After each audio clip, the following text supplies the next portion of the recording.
Ceramics are made from earth and fire. In other words, the works of nature. We try our best with human hands, but sometimes nature can create things beyond our imagination. After all, most shapes are really patterns, but we can only see a piece of them at a time. Thanks for joining us today. I'm Mike here with Johnny, and we are in the Comics Corner reviewing Uzumaki by Junji Ito. Yes, and it was excellent. 9 out of 10. Thanks for stopping by, everybody. So this week we read Uzumaki. It was made in 1998, both written and art done by Junji Ito. It was basically, it's 19 chapters and a lost chapter, and it was, the way in which it was put out was as 3 different books of basically 6 chapters each. And it spanned from 1998 to 1999, so a bit of an older one, but at the same time, definitely whenever you're talking any kind of horror manga, or even kind of a lot of manga in general, a lot of people know of or really like Uzumaki, and I was always counted among that, and it seems like now Johnny was made a fan too. Oh my god, yeah. Like, by the end of the first chapter, I was like, this is going to be awesome. It's going to be one of the best things I've ever read. I would genuinely say that it's my favorite thing we read on the Comic Corner so far, 100%. Yeah, Totally yeah. awesome. I mean, man, Watchmen was good too, but yeah, there's something about I was thinking that. it's it's good for different reasons, obviously. Whereas Watchmen is a lot more philosophical and deep. This one is, more just B movie makes it sound bad, like B horror movie, but I mean it's actually really really competent at what it does. There is some kind of weird kooky moments, but like when it's the straight horror stuff, what it's doing is really good. The artwork is like Yeah, the art, hell. exactly. Yeah. Junji Ito, known for his art on these ones, and when we get into the chapters and stuff like that, there's certain parts where like, some iconic imagery, the way in which some people meet their demise, and I don't know, the way he portrays the events that are happening are really done well. Yeah, and we were talking earlier, like before we went live, about how swift of a read this is in a good way, especially after something that's like, not criticizing it, but Watchmen is very word heavy. Every bubble's a paragraph, and like that's cool because you need it, and that's what makes it Watchmen. This isn't trying to be that, and it doesn't have to be, and it's great. It's like I burned through this entire book, and hold it up, and it's pretty thick.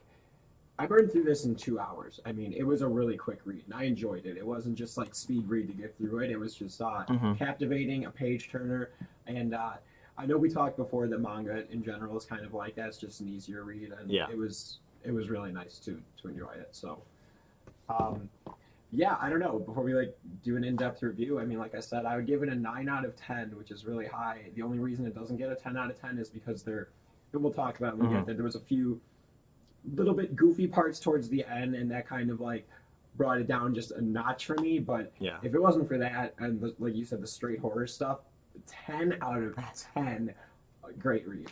Yeah. I was a big fan of this too. Also, real quick, shout out to Raidami. I know he usually joins us. It was his birthday a few days ago. Happy again, doubly belated birthday. He joins us a lot for the Pokemon sessions with me and Royce. So what's up, Raidami? Good seeing you popping in for some comics. How young are you today? Exactly, yeah. Maybe we'll find out. And then also shout out to Skylar. I know he's joined us for a lot of the streams too. Again, mostly Royce and I doing Pokemon or even model building. So again, good seeing people hopping on over to the other stuff that we're doing here today. And yeah, we're talking about Uzumaki. I had read this one back in about 2007 or 8. Like around then, it was getting kind of popular online.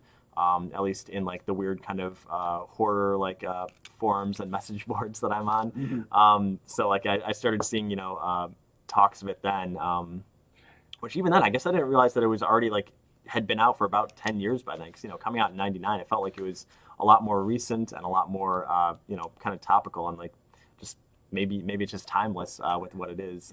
It didn't seem aged at all. I didn't even. Yeah, that didn't cross my mind at any point. It wasn't like, oh, that's like an old reference, or this is slightly out of place. No, I didn't. So the fact that it was written 2 years ago is pretty impressive. It reads really well. For a book. And the town that it takes place in, it's almost just kind of like a town out of time.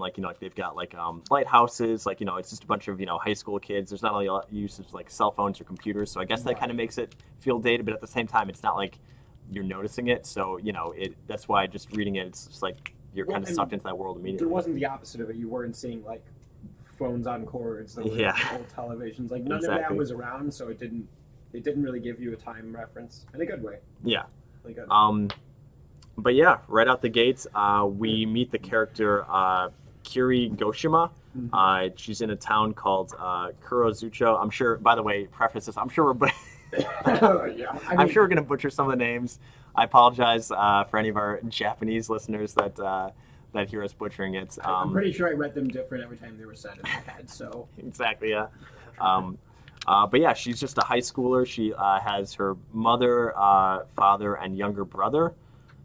Right out the gate, yeah. By the way, I love at this, and it's a manga, so like everything is black and white. But at the start of each of the books, of the 3 books, there's a few pages right out the gate that are colored, and I kind of feel like I would love a almost like remastered version where they do like the watercoloring effect on all of that, because I think it would definitely, not that it necessarily needs it, like the horror and the emotions come across perfectly in the black and white, but like man, that's a cool like splash page that they have there. So it is, and you're right, the tone of it, like the watercolor, it wouldn't. I don't think it would take away anything from what the black and white does. Yeah. Like if you just full on digitally colored it, it would ruin it. Mm-hmm. But I agree with you. That'd be a cool remaster or complete version, whatever you want to call it. Yeah. But yeah, right out the gates, she's at the top of the town, kind of saying that there's some happenings going on in the town, and she's recounting the tale of the spiral and how it affected her town. And she's on her way to meet Shuichi. Again, apologize for the name, but I think in my head I just shortened it to Shu every time. Yeah, and it was hyphenated. So exactly. Yeah. But yeah, that's her boyfriend who goes to school out of town, and she's on her way to meet him at the train station. But on the way, she's distracted because in an alleyway she sees a gentleman kind of crouched down. Oh yeah, that's right. There's a quick whirlwind. The spirals, the spiral motif is shown early and often in this one. But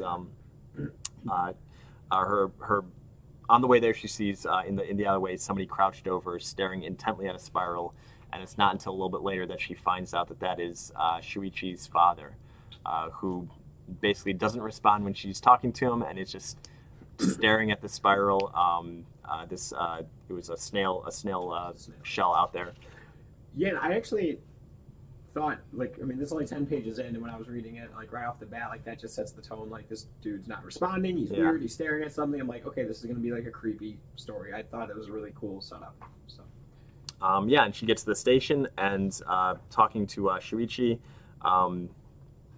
He is also he goes to school out of town, so he gets to spend some time outside of Kurozucho, and he says how much he hates it whenever he comes back here. It's like everything about it feels off. He's starting to notice that this town, in his words, is contaminated with spirals, and that's some kind of language that he had apparently gotten from his father, because he says, his dad has been acting weird, talking a lot about spirals. He's starting to kind of collect spirals. We see that later in one part where it's his entire room is filled with like shells and springs and just like all sorts of anything that has a spiral on it. He's kind of taken and put into his room. Exactly, yeah, kimonos with spirals. And yeah. Yeah, and he's saying how he wants to leave town too with her. That's like a theme that goes throughout, and it starts right off the bat where it's like, we should just leave. Like, let's just leave tonight. He's ready to, something's wrong. So it's interesting. They never really explain it. And even when I was like researching after I read the book, like Shuichi doesn't seem to be affected by it the way everybody else is. He's like kind of like immune to what's going on. That'll make sense as we get deeper into the story what he's immune to. But yeah. He's kind of able to be like an outside observer to everything going on, knowing it's weird, but it's not happening to him. Yeah. So it's interesting because it seems to affect every single other person in the story, including our main character. Yeah. Which when that happened, I thought that was so strange. I thought nothing would happen to her. Whatever. Exactly. Nobody's safe from the spirals. Yeah. I know, it's funny because like hearing that, you're like, what the hell kind of story is this? It's so good. Like, I didn't know what it was about either, and you like spirals, like what, like little. It's awesome, dude. It's wild what they do with it. Yeah, and so again, Shuichi's father, the one who is crouched over looking at the shell, we see him visiting Kiri, again, the main character girl, her father, who is a potter in the town, and he's known for the pottery that he makes, and Shuichi's father comes over there and basically commissions him for a piece, which is a bowl that has a spiral pattern on it. You know, he says how he's become, entranced by spirals. He loves it, and he would, love it if, a master craftsman like himself would be able to make him a piece like that. To which, Kiri's father, kind of, reluctantly chuckles at it, and but agrees to it, saying that he was kind of strange when he met him, but can't turn down a chance like that to make something for basically one of his fans. Yeah, and he keeps referring to it as the art of the spiral. Mm-hmm. And then actually, in this scene, there's a panel that I was talking to you about off camera where Shuichi's father lists off a bunch of things he's collecting with spirals, and it's old and new kimonos with volute patterns, conches, snail shells, ammonite fossils, wind-up springs, scotch tape, mosquito repellent, even twisting vines. And just keep that list in mind. I know I kind of chopped up a few words because it plays a role later, and that's something I caught on to. Yeah. We do kind of a lot of those items do kind of come back later in the story. Not every single one, but like enough of them that it made I noticed it. So. So later on, Shuichi mentions how his father just when he's talking to Kiri again, as days go on, like his father just stares at spirals. He mentions that his eyes are just like lost in them. He's just like looking at his collection, his eyes just following the path of the spiral. Separately though, which is like the way, he's like, his eyes start going in spirals, but like independent of one another. Yeah, like a when I read that, I was like, I hope he shows it, and boy, does he. Well, yeah, we might see that in a little bit. So he says. His mother kind of becomes concerned about this and eventually throws out the collection, which infuriates the father. He's like, I was collecting these. It's the spirals. It's something. Well, in between that, sorry, there was something in between it too. Yes. He was. They're like going over like all the weird things he's doing to make spirals, like in the food. He has to stir up the soup before he does it. He has to swirl. He won't get into his bath without it. It's like everything. It has to have a swirl or a spiral before he will entertain it. Mm-hmm. So the removing of that collection shows like how consumed by it he is. But at this point though he's kind of fine with it because he says he's learned how to create spirals with his bodies, and in this case it's he shows off as Johnny talked about the spinning his eyes independently from one another as a spiral. So weird. And again, just great artwork. Close-up art in a lot of this. Yeah, I love that. And then to the page before that, when Shuichi's telling her about it, and they're walking through town, they walk by this little like river. Yeah. And there's all these little whirlpools in it, and he mentions to her that that's not how the water is in the other town he goes to school. And this is kind of the first like hint that you get that like there's weird things going on that they don't think it's weird because it's what they're used to. Yeah. And so like in the river, there's all these whirlpools, but nobody thinks that's weird. And then he goes out of town and he's like, wait, that's abnormal as hell. Same with the kind of like random whirlwinds that happen too. At the start of it too, in the background we see like there's little ferns like within the grass that have like little spiral patterns that like at the beginning is a subtle detail, but it starts to stand out more as we go along. Right. Yeah, those creepy eyes. This whole exactly. Like this is so creepy. Full page of his eyes just rotating around each other. When I was doing my little eye thing in the beginning, I should have been making him go crazy. Why didn't I do that? Next time. Also, real quick, shout out to Charlie. Thanks for stopping by. I was gonna Chuck, my boy, dude. I was gonna say you're gonna have to stick around either at the end of this or tomorrow during our or whenever we do our catch up sales and news stream. We were talking about what was it? Neon Genesis. I'm halfway through since last time we talked. Exactly. Yeah. Speaking of anime and mangas, we've got some updates for you there, Charlie. So if you stick around. But yeah, back to it. By now, Kiri's father had finished his commission of the bowl, and says, hey, Kiri, can you bring this on over to him? she's kind of reluctant, and because she was there, obviously we saw with the eye thing. She's Yeah. doesn't really want to go back again. She reluctantly says that she will. So she goes over to this to there, but and hands it off to him. And again, he shows how he could summon the spiral to his body, but this time instead of the eyes, he pulls out his tongue. Yeah, because he's like, she brings it, and he's like, oh, I don't need the spirals anymore. Exactly. I've learned how to do it myself. And she's like, what? And this is what he meant. Mm-hmm. What the? I almost just swore this is so weird. And I don't swear. That's not in my vocabulary. The spirals have gotten a hold of you. They have. They've twisted your soul in such a way that Oh, actually, I did like how the language throughout the book kind of any chance there was or any opportunity to use the word twist or spiral is totally thrown. Yeah, the spiral motif is not just in the physical actual pattern. It's it's like a lot of emotional or abstract twisting and turning. But yeah, so he does that, scares her off, and apparently in the next few days, they couldn't really find him. Shuichi comes home. Well, so he does this, scares her off, and then as she runs away, some other guy shows up with this package. Yes, a very kind of subtle background thing. Dude with something slung over his back comes on over, drops it off to him. Right, and then it says that he dies. Yeah. In the next day, we find out that he had passed within a few days. Also, real quick shout out to Christina.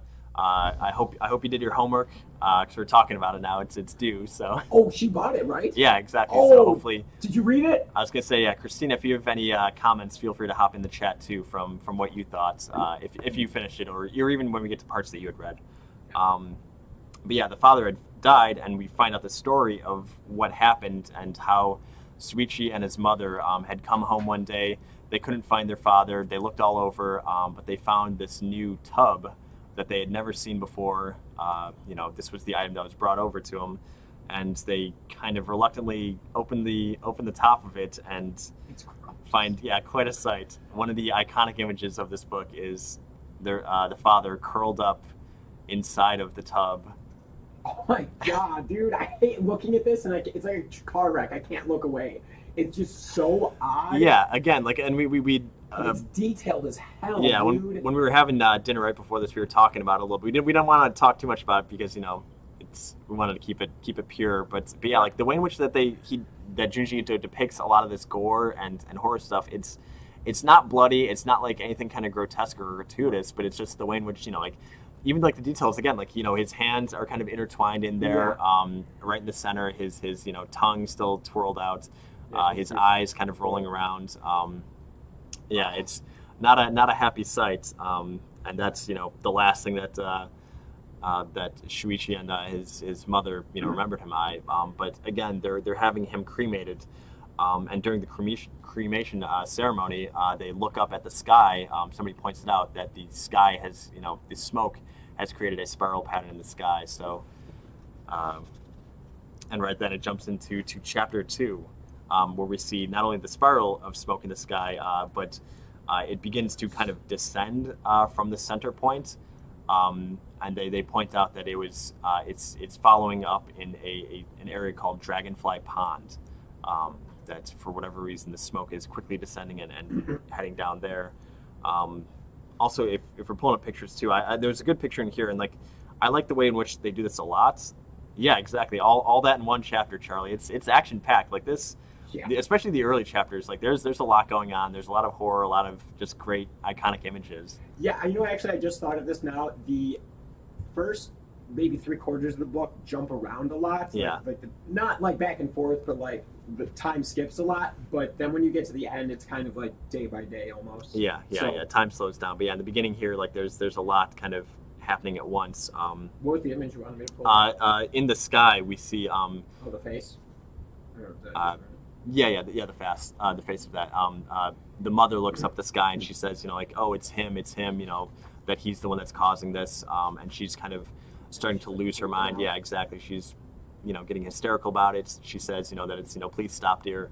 And we see, again, just this great, grotesque face in the sky, just with his tongue descending down into Dragonfly Pond. So weird.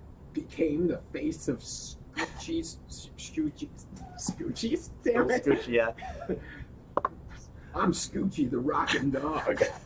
Scoochie had to go back to his home planet. That's right. That's funny. Also, yeah, Christina mentions, yeah, it reads fast, but it's very descriptive per chapter. Yeah, like that's the thing. It's like, yeah, again, like it goes by pretty quick, but there's a lot going on. Like, especially when you jump back and take a look at some of the background stuff or the imagery. When you kind of mentioned this off camera, how like there's no, like how when you read like a Marvel comic, there's like 70 years of history behind it. Yeah. There's like you just jump into this, but like you jump in quick. You're at the end of the first chapter, and you're already like connected to these characters. Yeah. You know their families. Like it's for fast paced. It's really in depth and well written. Yeah.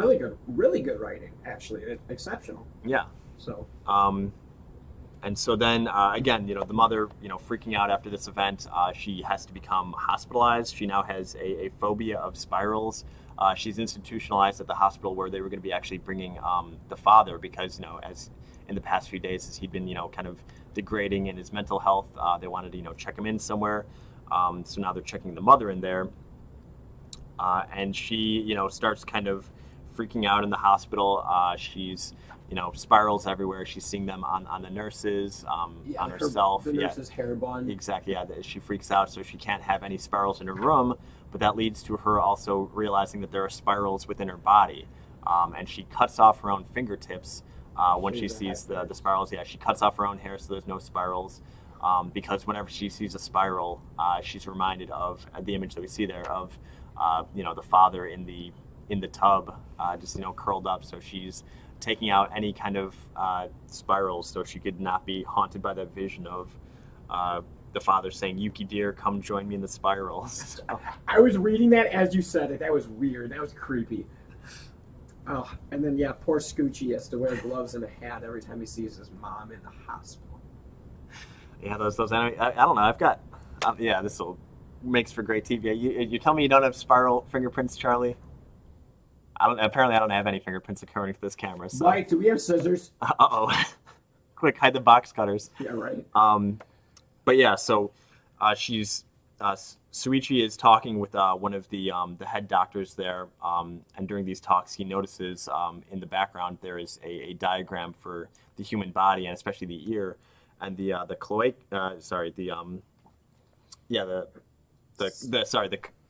cochlea. Dr. Johnny, can you get a confirmation here? Was that the body part?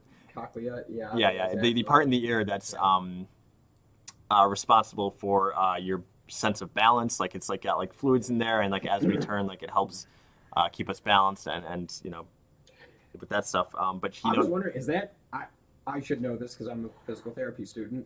And I know anatomy, but I wonder if that's what it looks like in the ear. But now I'm too freaked out. That exactly. Yeah, you're gonna do stuff to your own cochlea. But yeah, no, that is how it is. Oh yeah, there's a close up of it. That's what's supposed to be in your ear. Exactly. Yeah. So Suichi notices that, and he wants to kind of prevent that from becoming a problem. So he's like, well, I can't let my mom find out, that there's still one spiral, on her body that she hasn't removed yet. And again, at night, she's visited by a centipede that crawls into her bed, onto her, and then tries to get into the ear. Oh, yeah, I forgot about that. That's so... Yeah, she knocks it out, and it spirals up on the floor, and she sees, again, a vision of the father as that centipede. So exactly. Actually, what's really funny is literally last night, I watched the... laughing. I was watching that Family episode where it's like the Pawtucket Brewery, but it's like Charlie and the Chocolate Factory. Oh, yes, yeah. And Tom Tucker, like, lies about it, so, like, to repent, he's like, and I'll stick this carnivorous earworm into my brain. And, like, sends in his ear, starts freaking out, and that's what I thought of during this. And it was like, I saw that last night. That's so weird. So Charlie, the mom's not doing too good. Oh, the poor woman. It only gets worse. I feel we're not even there yet, but Oh, and then because as he's like talking about the ear thing, he's saying how he wants to crawl in her ear so badly. I want to be close to the spiral that's within your ear. Yeah, he's telling her there's a spiral in the ear. Yeah, exactly. So the next morning, she's yelling at the staff, saying, I want to see a diagram. I want to see a diagram. What's in my ear? Is there a spiral in my ear? And fortunately, the doctor had torn down all of those charts, and she wants to, like look at whatever, surely you've got a book that has one in it. But eventually Suichi convinces her, to kind of let it go. We've gotten all the spirals. There's nothing you could do. You're fine. And so, she kind of calms down a bit and it's like, okay, you're right. That must be all of it. The following night, there's a cool ghost. Yeah, I was gonna say it's the ivy drip, which as it kind of spirals and turns into the father, almost like the smoke, just a face in the tornado. Which, man, it's so there's so many just great images. Yeah, and again, there are spirals in your ear. Exactly. Yeah. So this time, she takes him at his word, and she goes to get a pair of scissors, and she punctures her own ears to get rid of the last spiral that's within her ears. Yeah, super fucked up. Yeah. Whoa, I'm so sorry. I totally just slipped. The spirals, Johnny, the spirals. It's a messed up image. I am so sorry. Alan's watching right now. Exactly. Like, oh, you're fired. But yeah, so she punctures her ears, and then like her last days, they basically mention are her in a just a horrible fit of vertigo because again, the cochlea responsible for your sense of balance. She feels like she's constantly falling. She's screaming out in pain at this, and like she doesn't want to fall into this spiral, but she constantly feels like she's falling, and eventually she passes in the hospital. They cremate her body, and again we see that once again there's more smoke that comes over the town, and it goes into a spiral, which lands in Dragonfly. And you know what they say, Mike? Where there's smoke, there's fire. They do say that. That doesn't apply here, but that is what they say. Lest we forget, smoke. Yeah, where there is smoke, there is fire. Indeed. And yeah, again, we're only 2 chapters in, and man, Suichi is now orphaned. He has no parents. They've met some pretty rough ends of it. Like honestly, like I said, like the mom especially, like she was basically like an innocent person in this storyline, but because of the spirals, it branches out and curses people, and she's the next one to get affected by it. And but I love how like even still like it's like the dude's eyes were spinning, and she's like, I just don't want to go back there. It wasn't like, we got to get out of this town. People's eyes are spinning.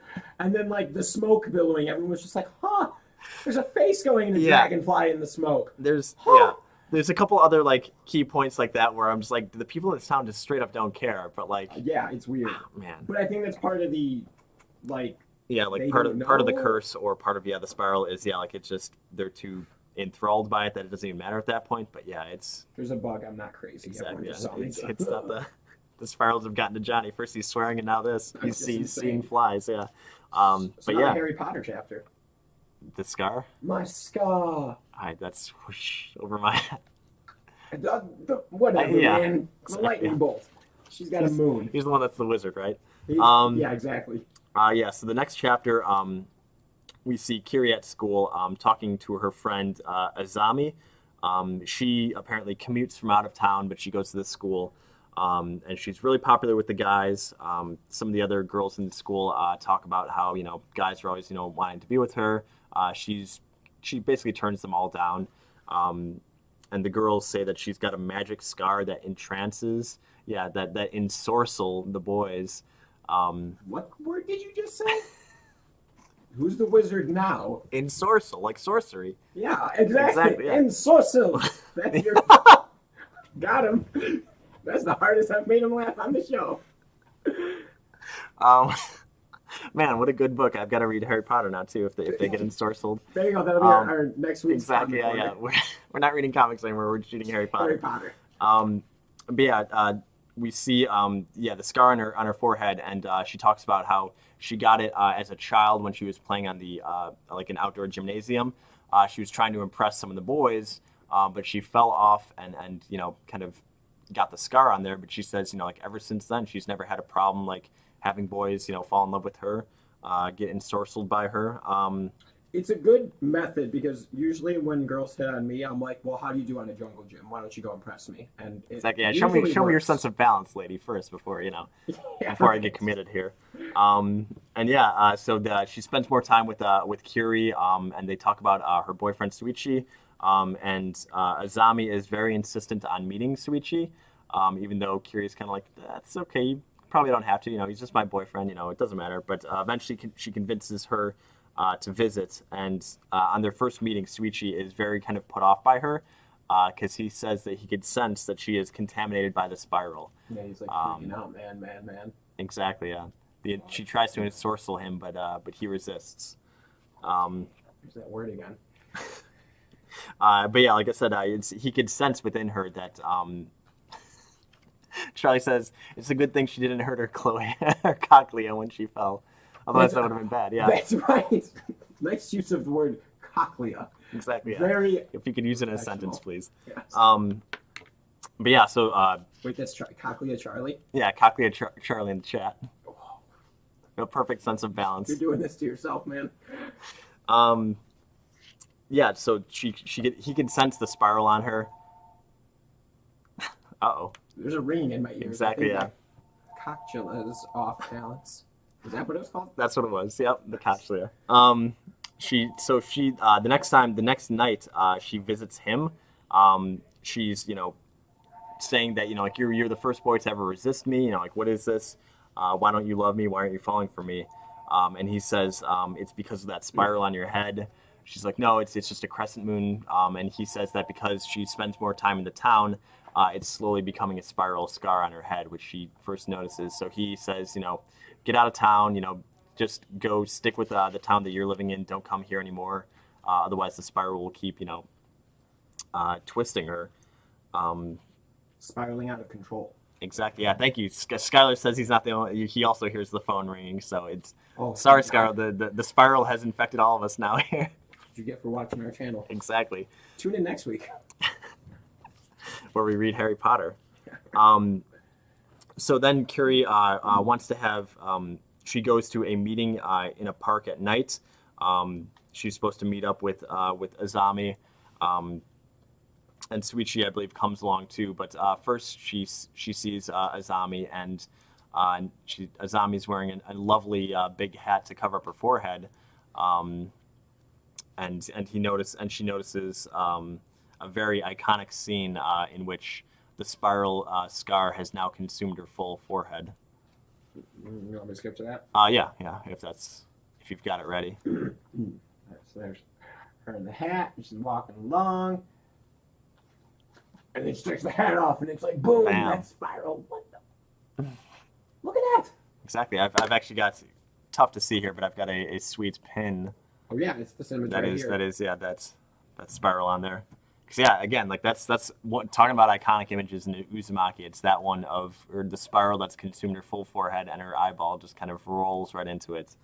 And there we see Okada, who is a schoolboy who is infatuated with Azami, but she resisted, his advances, no matter what he would say, and she tricked him into bringing Kiri over there, because that would also mean Suichi would be there too. But he gets sucked into the spiral, and it consumes her, and slowly the spiral, spreads throughout her whole body and ends up basically like imploding and taking away her whole body, leaving no trace. Yeah, so I think what happened was this dude that liked Azami, he reached out to Scoochie, and he said, "Hey, I got to talk to you about your girl."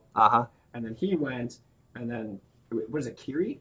Yeah, Kiri. Yeah, so Kiri's like, "Well, I'm following behind, and that's why she showed up." Yeah, so like, she promised the dude she would go out with him if he brought Scoochie.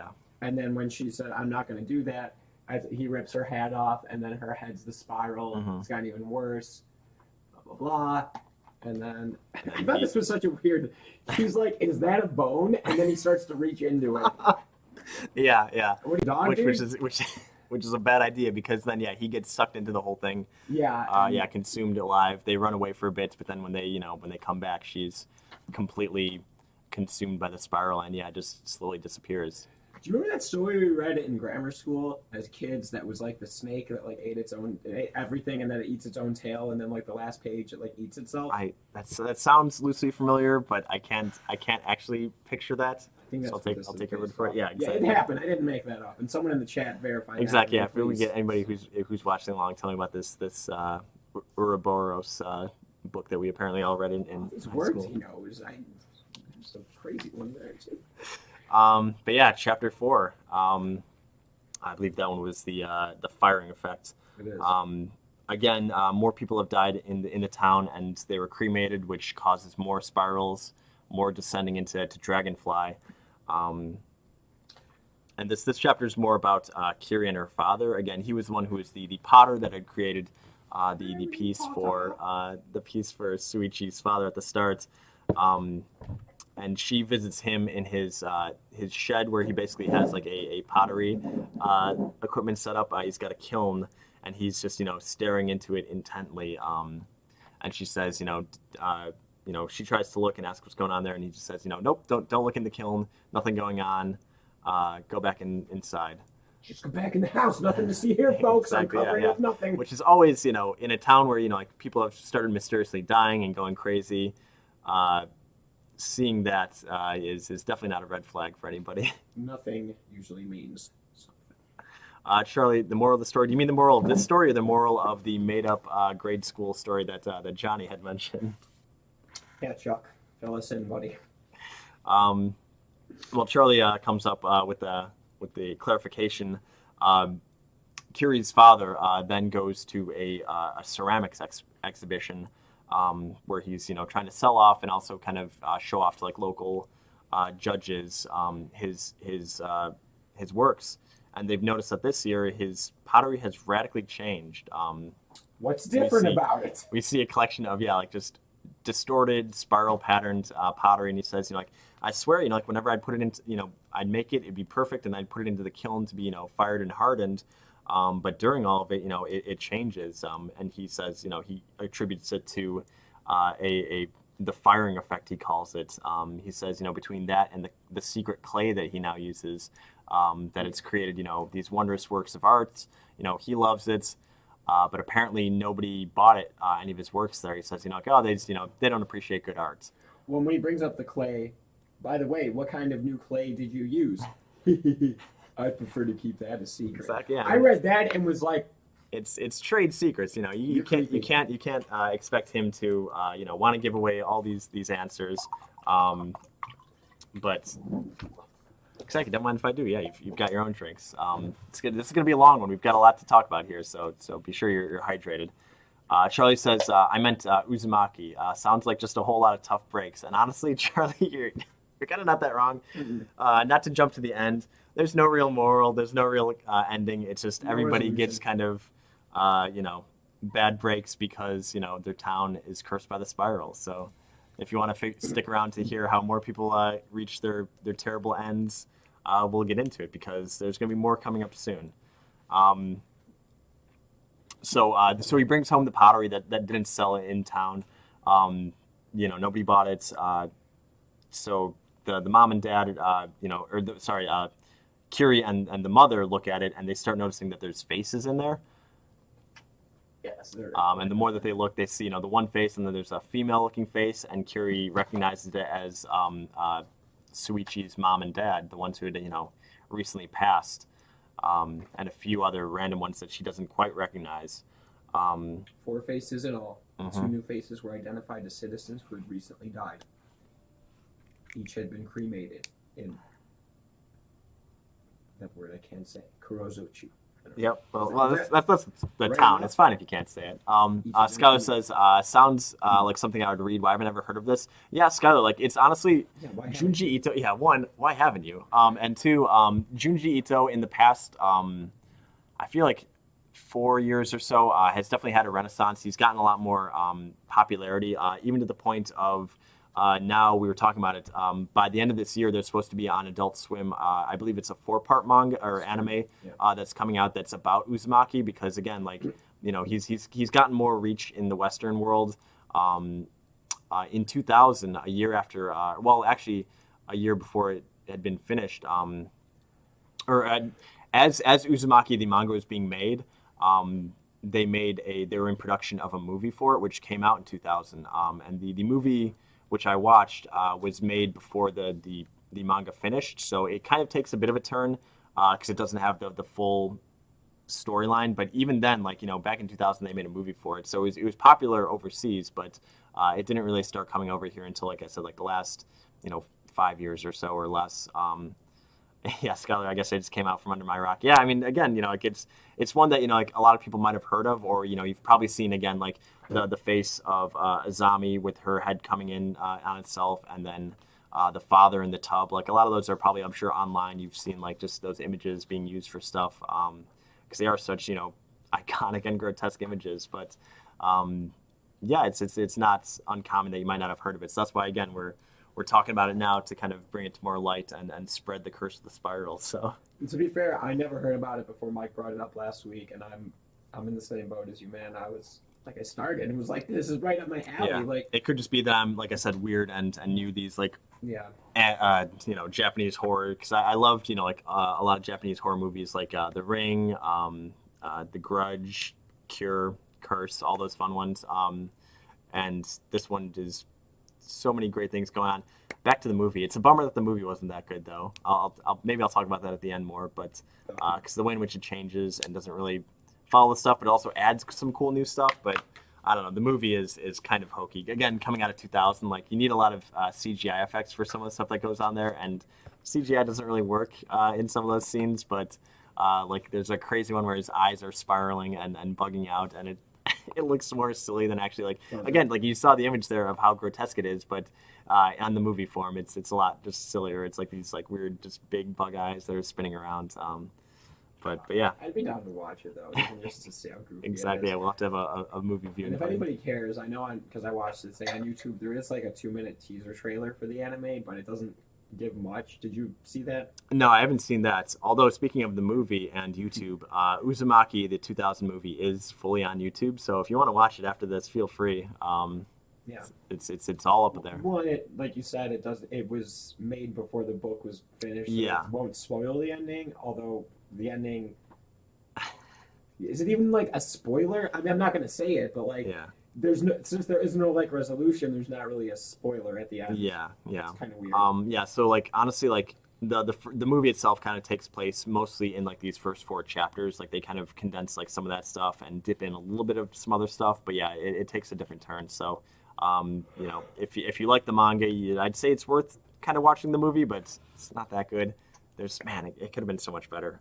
But regardless, why don't you direct one? I will. 2021. That's right. The mic cut. Exactly. So we cut back to it, and Suichi is invited to dinner the next day because he's become more and more of a recluse. Obviously, both his parents have tragically died. He was already kind of sick of the town and kind of becoming this recluse. So they extend a hand to come on over for dinner. We'll feed you a nice home cooked meal. But when he's there, his meal is made on one of those spiral plates. And he freaks out upon seeing it. He's like, put that away. What is this? It's disgusting to look at. And this is where the father reveals that he made it with clay from Dragonfly Pond. Again, this is the same pond where during cremations all the smoke would spiral down into. So we're seeing some connections here. And I like how I'm going to go back for a second. So sure. It's relevant. Yeah. The first meeting with the father, just the way he looks. Oh yeah, his kind of descent, like when he's looking at Suichi's father, like he's kind of got like a nervous like chuckle and like look at it because Suichi's dad is kind of over animated about the spiral and like wanting him to make this ceramic piece, but he's a lot more level headed. Yeah, okay, yeah, sorry, here it is. But yeah. There's her father in the first chapter, and he's like all normal looking, and then here he is after he's been going into the pond, and he's got that crazed look in his face now, and it's like, I don't know, when I'm like, are you like infected now because you associated with Scoochie's father? I don't know, but it's cool how even just with the imagery you can see that they've turned from like normal to crazy. Yeah, like they get like more like bags under their eyes and like the kind of like darkening like the dark eye circles around them too. Yeah, like. And this is like a weird comment because like it's all still images, obviously in a book. You don't see them blinking, but like you get the sense that like when they're crazed, they're not. Oh blinking. yeah, like fully bug-eyed. Yeah, exactly. Yeah, it's weird that you like get that sense when nobody blinks in a book, but that it looks like they're not blinking. Exactly. Okay. But it does. Exactly, yeah. The way in which he portrays like the descent of them is really good. Yeah. But again, so then Charlie says, I don't know, man. The father looks like he's living the dream. Yeah, like that's the thing is like the dad is loving it. Like that's the thing is like the people who are like infected by this, like they don't notice, they don't care. He's just having a good time. Like he's this master artisan who is making these beautiful works of art that, he doesn't care if the rest of the town doesn't appreciate it. Oh yeah, there's that line that's right here where she goes, well, how could you give him that twisted thing? Twisted, it's a work of art. I thought Suichi, if anyone would like it, because your father understood art. Exactly. So he went from your father's probably a little loose to he was exactly. right. Yeah. He knows what he's talking about. He appreciates the finer things in life, the spirals. So the father again goes back into his cottage around the back to make more works of art. Well, and, after he goes and gets more. Exactly. clay. Yeah. He's got to restock on clay, which he just straight gets from the pond, looking like the swamp thing here. Just emerging from the pond covered in mud and water so we could make more pottery. And again, if you could show the image of the pottery there real quick, it shows off that like when he makes it, it's totally fine, totally normal pottery, but it's not until it reaches the kiln where it begins to transform. And Curie, after a few days of the father not coming out, she goes into the cottage to see into the kiln for herself. And we get that, the image of her, eye just staring into it. And we see on the next page, inside of the kiln. Yeah, exactly. She shouldn't have checked. She should have listened to the father because she sees the pottery being warped and distorted, and the souls of them just screaming out, "Help me, Suichi." Yeah, because it had said that her dad was going to be making pottery for 6 days, and only 2 days had passed. But throughout the whole night, she could hear these screams coming from the kiln, and then she sneaks in when he's sleeping, and the heat. It burns. Exactly, yeah. People just screaming out in pain. It's like in her ears. Yeah. And she runs out, and Suichi comes in and helps destroy the kiln, and it causes the souls to kind of rush out and the cottage to burn down. And the last few pages, or the last images that we see of it are the father, trying to salvage the works. Well, yeah, here's Scoochie showing off. He throws a brick through the kiln, and then it's just so grotesque and weird. Then all the souls are escaping. He cracked a hole in it. Just really weird imagery, man. Yeah, I love the full art splash pages too of basically the climactic images of each chapter. I know our homegirl Christina can attest to this, but it's very Berserk-esque in that regard, where the full page art of just weird images. I think that's why I liked it. It's nothing like Berserk, but in terms of weird imagery, 100% exactly. Yeah, right. It's got that in spades, no doubt. Yeah, and then just more of it.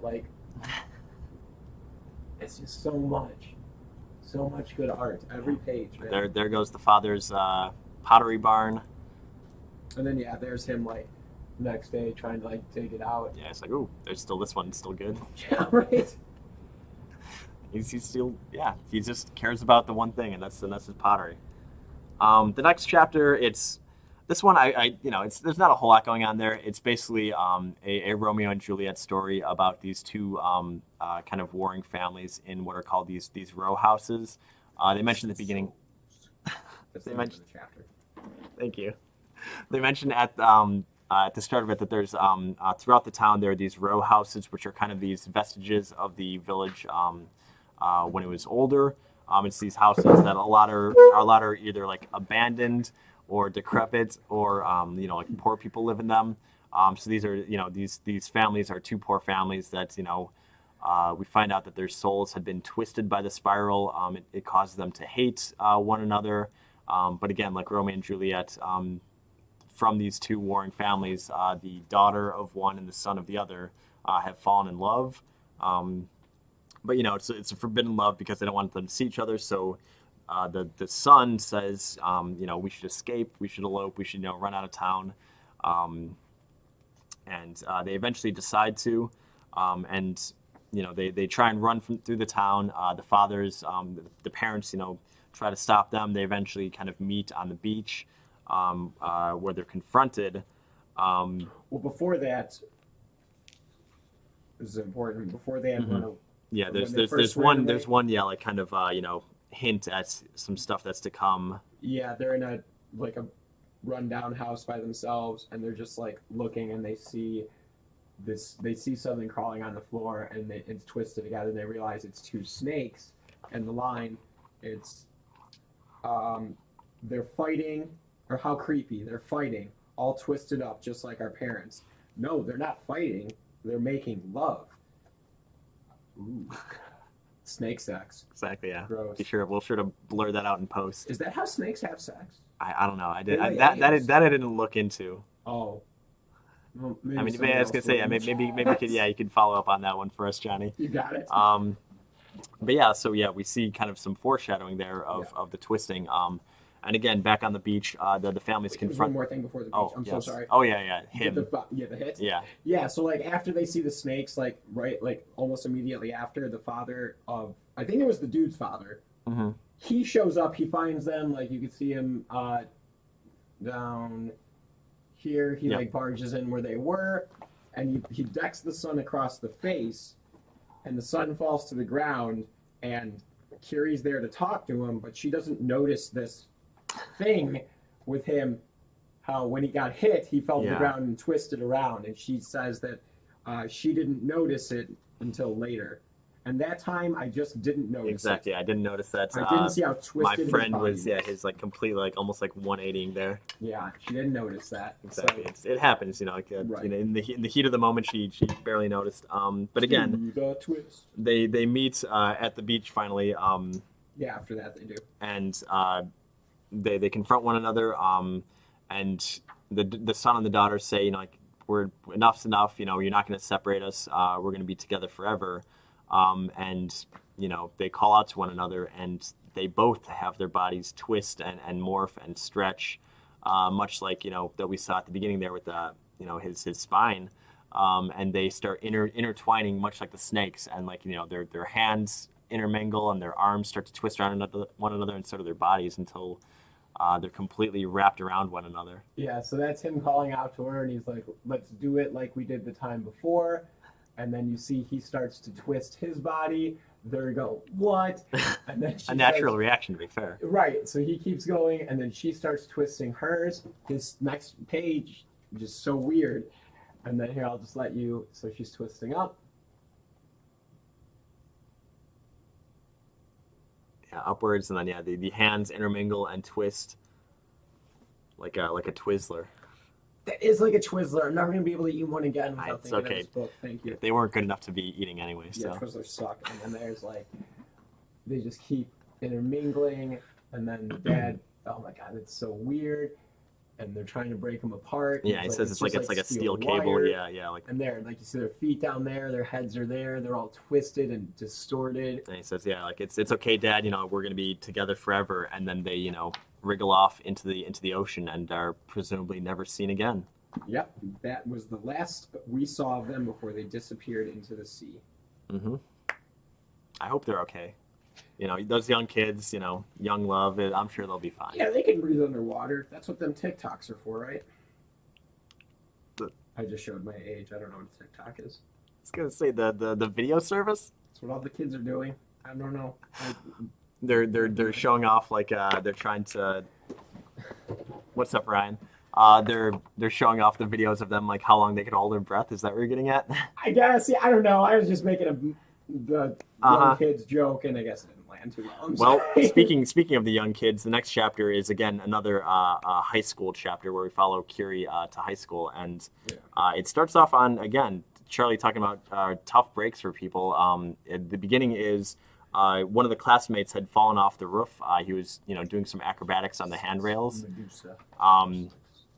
And he fell down, split his head open on the ground.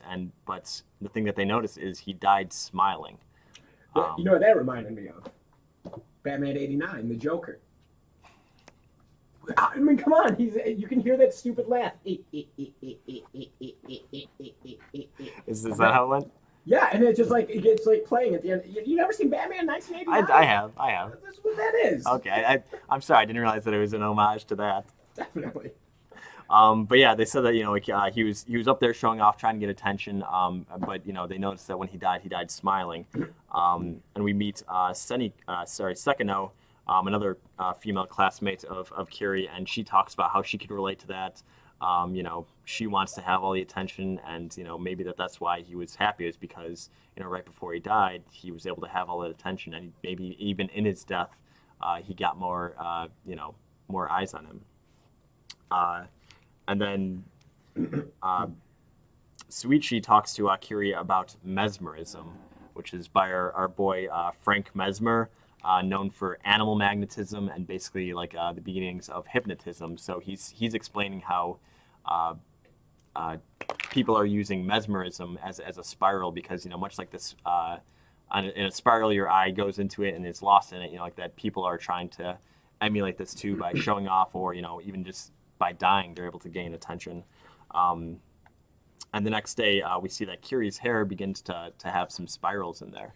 That it starts to curl up in a way that she'd never really seen before. And people start noticing it. They're like, oh, what did you do to your hair?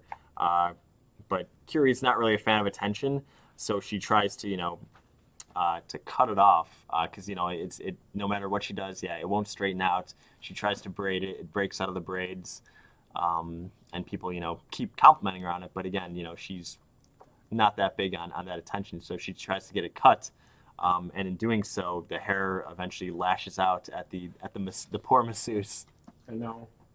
All these innocent people who are just getting harassed by the spiral, but the hair again seems to have a life of its own, and it begins to curl up and mesmerize people. She mentions that it seems to love crowds. So as she's going through school, as she's going through town, more and more people are stopping to stare at it. But she's left, as we see there, kind of sad, and she feels drained of her energy by this, because she says, like, at some point she's not even controlling her own actions. It's just the hair causing her to go around town and seek attention. Yeah. She goes to different places that are more crowded. After school, my hair took me to the station because I wanted a larger audience. But speaking of people who want attention, Sekino won't allow that to go uncontested, and she starts to grow out her own hair, and her spirals. And they meet. This is where it kind of gets a little silly, at least for me, because the hair, since it basically has a mind of its own, the hair starts battling one another. Yeah. And there's this weird battle of the hair lashing out or trying to get attention from the audience members. Yeah, like it gets real anime here in a way that is kind of unlike some of the other chapters. Yeah, this is the first. Yeah, the first hint of that. But yeah, the hair, just starts attacking. Eventually, Suichi gets caught up in it, and he basically breaks out by cutting his way out from the inside.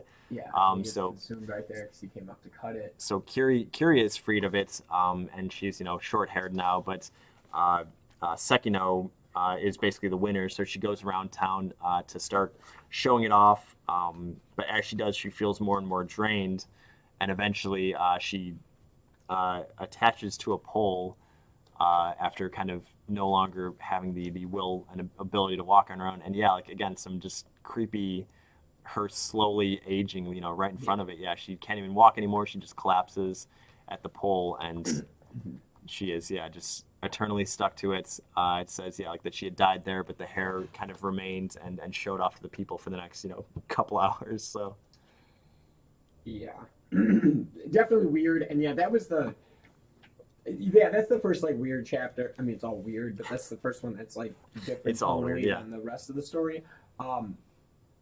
Reading it was like, wait, our main character all of a sudden is also consumed by these spirals, and it's in her hair, and everyone's just like, yeah, her hair. Even Scoochie, who's knows there's something wrong. I love that I'm calling him that. That's so stupid. Exactly, Uzumaki colon Scoochie's curse. Yeah, and he's all on top of this. He's the whistleblower against this is being weird. And he's just from the start. Yeah, he sees it all coming. We better cut that off. And it's exactly. What? Okay. So, Jack in the Box. Yeah, but they're both the luckiest people in town, and also the unluckiest, because Kiri especially, all of the stories are kind of she's involved with, or or revolve around her. So she's getting kind of the brunt of it in some ways. Yeah. But man, if we're talking about people who get bad breaks here, this is the one that, I don't know, kind of bummed me out the most. You?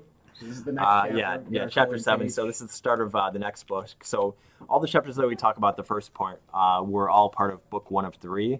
So basically, like the way it would come out was, like you'd read all these, and then you'd have to be, stuck waiting for the next ones to come out. And man, that would have definitely left me wanting more. Is after reading Oh yeah. all Those those ones. first, I mean, yeah, the 6 chapters okay, but the first 5 are just like Hmm 10 out of 10. The Yeah. grotesque. This one is up there for me too. Like this Oh one yeah, always it this definitely one always bounces stuck back. with me. No pun intended. If you say so. So in this chapter, again, back at school, we see a new character called Mitsuru.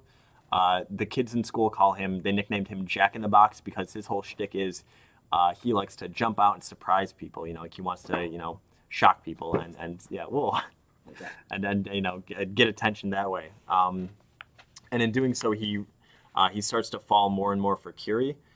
He eventually starts, trying to ask her out through jumping out of, out at school, like out of lockers, around a corner, saying like, "Hey, go out with me. Hey, go out with me." Like it would be it would be the ultimate. Good tactic. Exactly. Yeah, yeah. It's an easy way to get people to like you.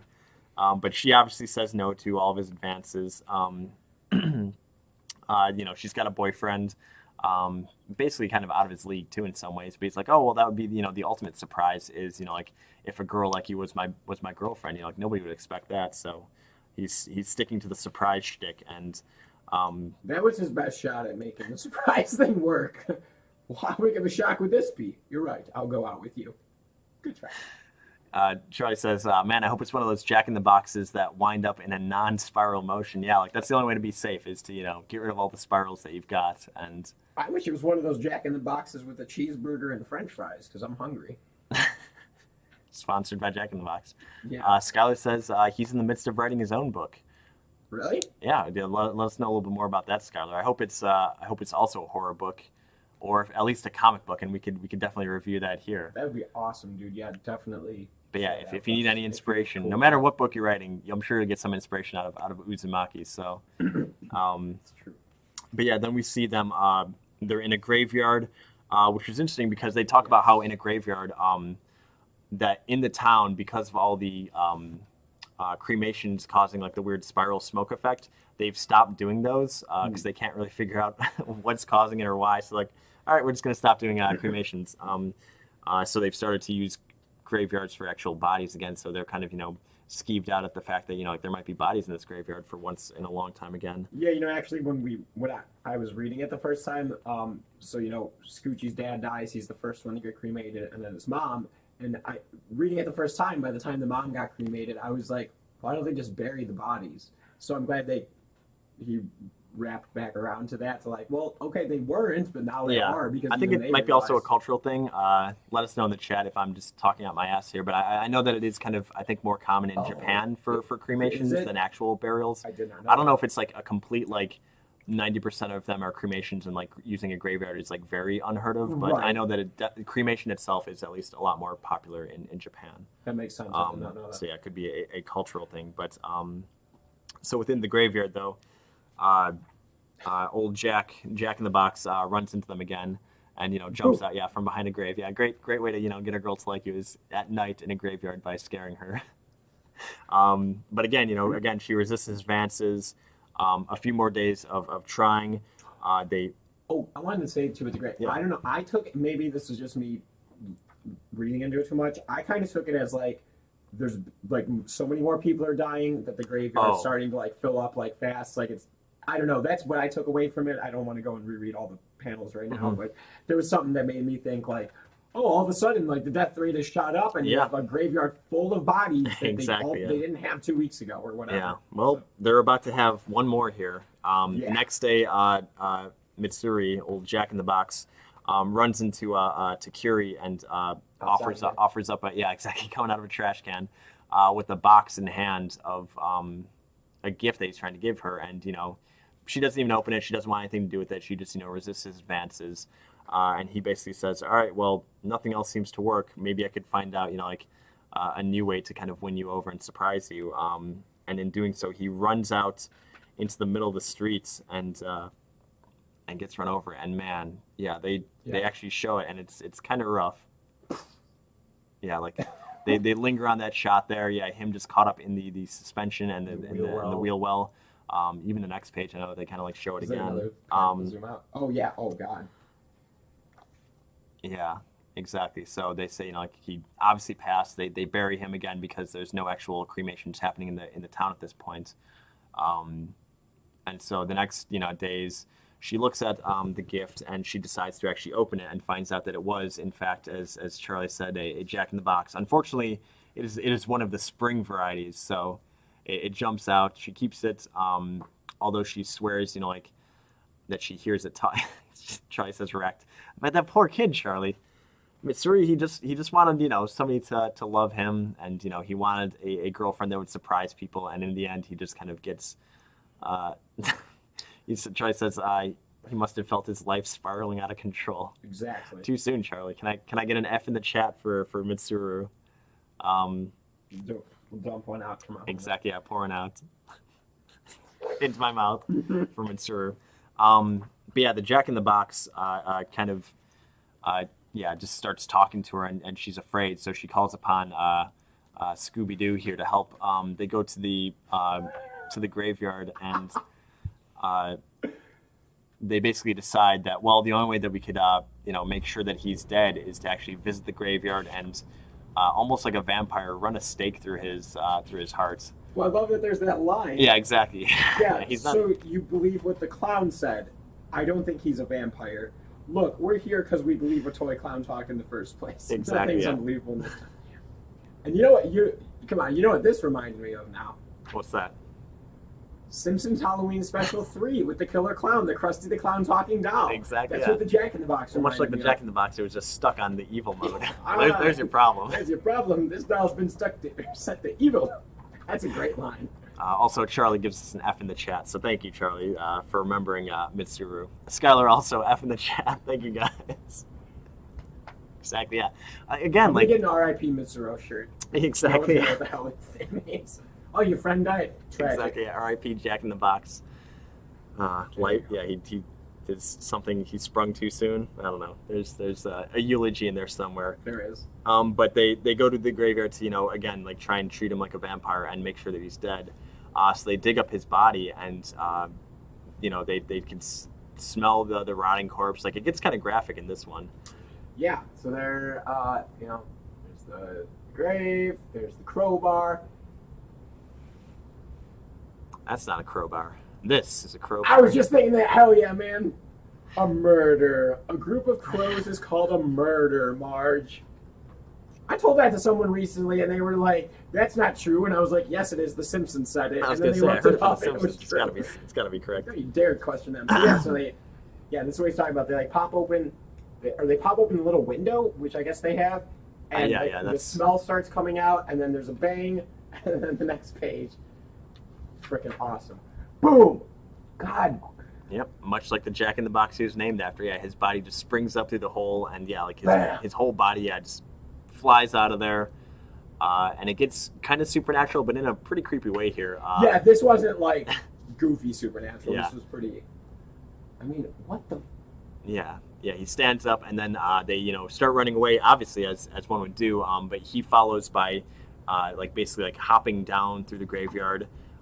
As he's doing that, his body is falling apart from decay, and also you can kind of see his body was stitched together after being mangled in the wreck. Starts to fall out. Real graphic. Drops out. Yeah, his legs fall out. He finally, his both of his legs fall off, and he stumbles for a bit, but then he starts bouncing after them via a spring that he's got. I mean, what? Come on! You're gonna have nightmares tonight! Mr. Ito, please. Oh, look at, my face is in the exact same position. It was Johnny the whole time. Johnny in the Box. Johnny in the Box! But yeah, so, and then this was kind of, it was slightly silly here, but I like the way in which they kind of bring it back to reality right at the end. Yeah. But yeah, he starts bouncing after them like a Jack in the Box, scaring the crap out of them with this huge spring. At first I thought it was his spine or heart and intestines, but it's a spring. And at the end, he finally. Is that the line? Because she says that. Yeah, right at the end there. What the hell? His spine's becoming a spring. Yeah. Which is cool. Yeah, but then exactly. Yeah. They bring it back to reality of he finally collapses and falls down, and it falls out, and it turns out that the suspension spring from the car that he had gotten tossed under had gotten lodged in his body, and yeah. Just like our boy Johnny, he had finally collapsed. Yeah, that's an I like. automobile suspension spring from the front wheel of the car that killed him. It was never removed from his body, and so Jack in the Box never surprised anyone again. And that's the end of Uzumaki. Thanks for coming. What chapter's on? Chapter 8. But yeah, I don't know. I really like that small touch of like, again, kind of, even though it gets a little supernatural with the whole body following after them, I liked the fact that they do kind of bring it back of, oh, well, it was the spring that was in the Yeah, car. I didn't think that was over the. I mean, it's over the top, but not in the same way the recent one was with the hair. Well, from here on out, I think we've kind of crested on like reasonable supernatural stuff or creepy stuff, and like from here, chapter 8 till basically the end, it starts getting a lot more supernatural and in some ways silly. It's not that silly just yet, but this one, Yeah. Chapter 8, the snail. Yeah, and actually, I want to make a comment about this real quick. Remember, right when this started, there was that like list. I was like, "Oh, pay attention!" Exactly, Here. yeah, of things that he Yeah. rattles off. Old and new caminos, patterns, conches, snail shells, wind-up springs, scotch tape, mosquito repellent, and even twisting vines. Oh, snail shells. So this chapter is called The Snail, and we just had the automobile spring in the last one. So like all the stuff he listed, most of it kind of comes back up again in the form of how somebody dies. And so this is, when I started this chapter, The Snail, you already kind of knew going into it like, oh, Exactly, I yeah. can imagine where this is going to go. I don't think it was trying to be secretive at this point. Yeah, It's like foreshadowing. Yeah, with a title like that, with it going along so far. Yeah. This chapter again, back at the high school. I thought this one was pretty creepy. Yeah, Did you yeah, think like, it was a little goofy? yeah. Like some of the body horror of it is creepy, but it does get kind of goofy of like what happens. Because they kind of just accept. Oh yeah, I forgot about that. I know exactly what you're saying. Well, a lot of it, yeah. But they do just finally. I know what you're they talking kind of about. accept it too. Yeah. But yeah, so it's a rainy day at school. The class is there. One kid, Katayama, is missing, and he finally shows up to class late. Pouring, covered in rain, and he says, like I tried to get to class on time, but by the time I got here, I was, super late. I was going really slow. And the kids are commenting prior to that, funny how he only shows up when it's raining. Yeah, which is an interesting kind of, yeah, exactly, yeah. Chapter called The Snail. Exactly, yeah. Why would he Slowly do came to that? School in the rain. Exactly, weird. He's covered in like, goo and water. Yeah, like Weird. he's just God, yeah, like yeah, his God, what a dopey. Him, I don't feel bad for. I know, you just heard what happened. I don't need an F in the chat for Katayama, but Mitsurui, I actually felt bad for. But yeah, so he shows up. He starts getting bullied by the people in class. The class bully called Sumara is picking on him. The next day in gym, they're playing. I think it was like volleyball or some sort of team sport. And Katayama kind of ruins the play because it's like, oh, he's not even trying. He's going super slow. So Sumara bullies him in the. Yeah, well, here, I mean, the ball is clearly spiked to him. Exactly. Sets him up for the point. And what does Katayama do? He misses it. He misses it. Where is he? Right at the top. There. Katayama, you dunce. That's like when Chris Nolan made The Dark Knight 3. It was just like bounce. Like that's the sound of you dropping the ball. And then there was you yelling at him and eventually stripping down his clothes and throwing him out into the middle of the hallway. So they start picking on him for losing the game for them. They throw him out into the middle of the hallway, to call the girls out to kind of humiliate him. But in doing so, they notice on his back, he's got this strange spiral pattern on it. He's also got a crack in his. Never mind. I think that was there previously. Is that how that works? That's it's a pre-existing condition. I love the dad jokes that used to piss me off, and now I'm like, oh, I get to use that. Oh, I was gonna say. Is this how we find out? Yeah. Right. Maury. But yeah, so the next few days, the downpour continues. He still shows up late, but the spiral on his back starts to protrude more and more. Oh, and there, like right after he got stripped. Yeah, he, exactly. Kind of slides away, which is like a premonition. And yeah, he shows up the next day, but his back's a little more swollen. Charlie says, "That's no moon." Yeah. That's funny as hell. We're talking all things geek here. And Exactly, any other book review, nobody would have gotten that Yeah, reference. they'd be like, yes, Charlie, you are correct. That is not a moon. Yeah, that right. is in fact his buttocks. Yeah, right. This is the medical term. The next few days, the downpour continues, and the spiral that's on his back starts to grow more and more, till eventually, on one day he just shows up, and yeah, he at ground level he slithers into the classroom, and he is fully transformed into a snail. So, although I guess not even there, not fully. Yeah, there's still one more day. It's the next day where like this is him at 90%. You don't want to see him at 100%. Yeah, and like everyone's freaked out, but not freaked out enough. Yeah, again, like people are kind of accepting of the fact that this kid crawled into class looking like a snail, has a shell on his back. Right. But then, like I said, the next day he's full on snail, where he's got like the protruding eyes, like his face is barely even human anymore. Friday he shows up and he starts climbing up the side of the building, and then this is just like super weird, and his eyes. Yeah, God. That bothered me. I didn't like this panel. I don't like it now. Don't worry. Yeah, I'm still not a fan of it. Yeah, exactly. I'm not gonna do that. Or would they? No, I would. Dude, I'd punch myself in the face if I did that. That would creep me out. And yeah, so then he fully becomes a snail. They even call like his parents into there, like to say like, hey, like your kid's a snail now, and they don't even recognize him or don't even want to admit that that's him. Yeah, so they just kind of like disown him there, basically. And then I like when he was like making this trail, and they pointed out, look, he's even leaving a trail behind. I thought he was gonna spell something out on the wall. He doesn't. I thought they were gonna go that way, and I don't know. Yeah, like not trying to say like help me or anything like that. Yeah, because why? I don't know why they pointed it out. I guess to show that he's like that much of a snail. Yeah, he's fully like like leaving that slime trail. The next few days, Sumara is missing, and we see him on the outside of the classroom. Well. Oh yeah, that's right. First, they keep him as like a school pet. You're right. Yeah, I did. Yeah, they like the students like get sick of him climbing up this, and they like knock him down with brooms, and then they catch him.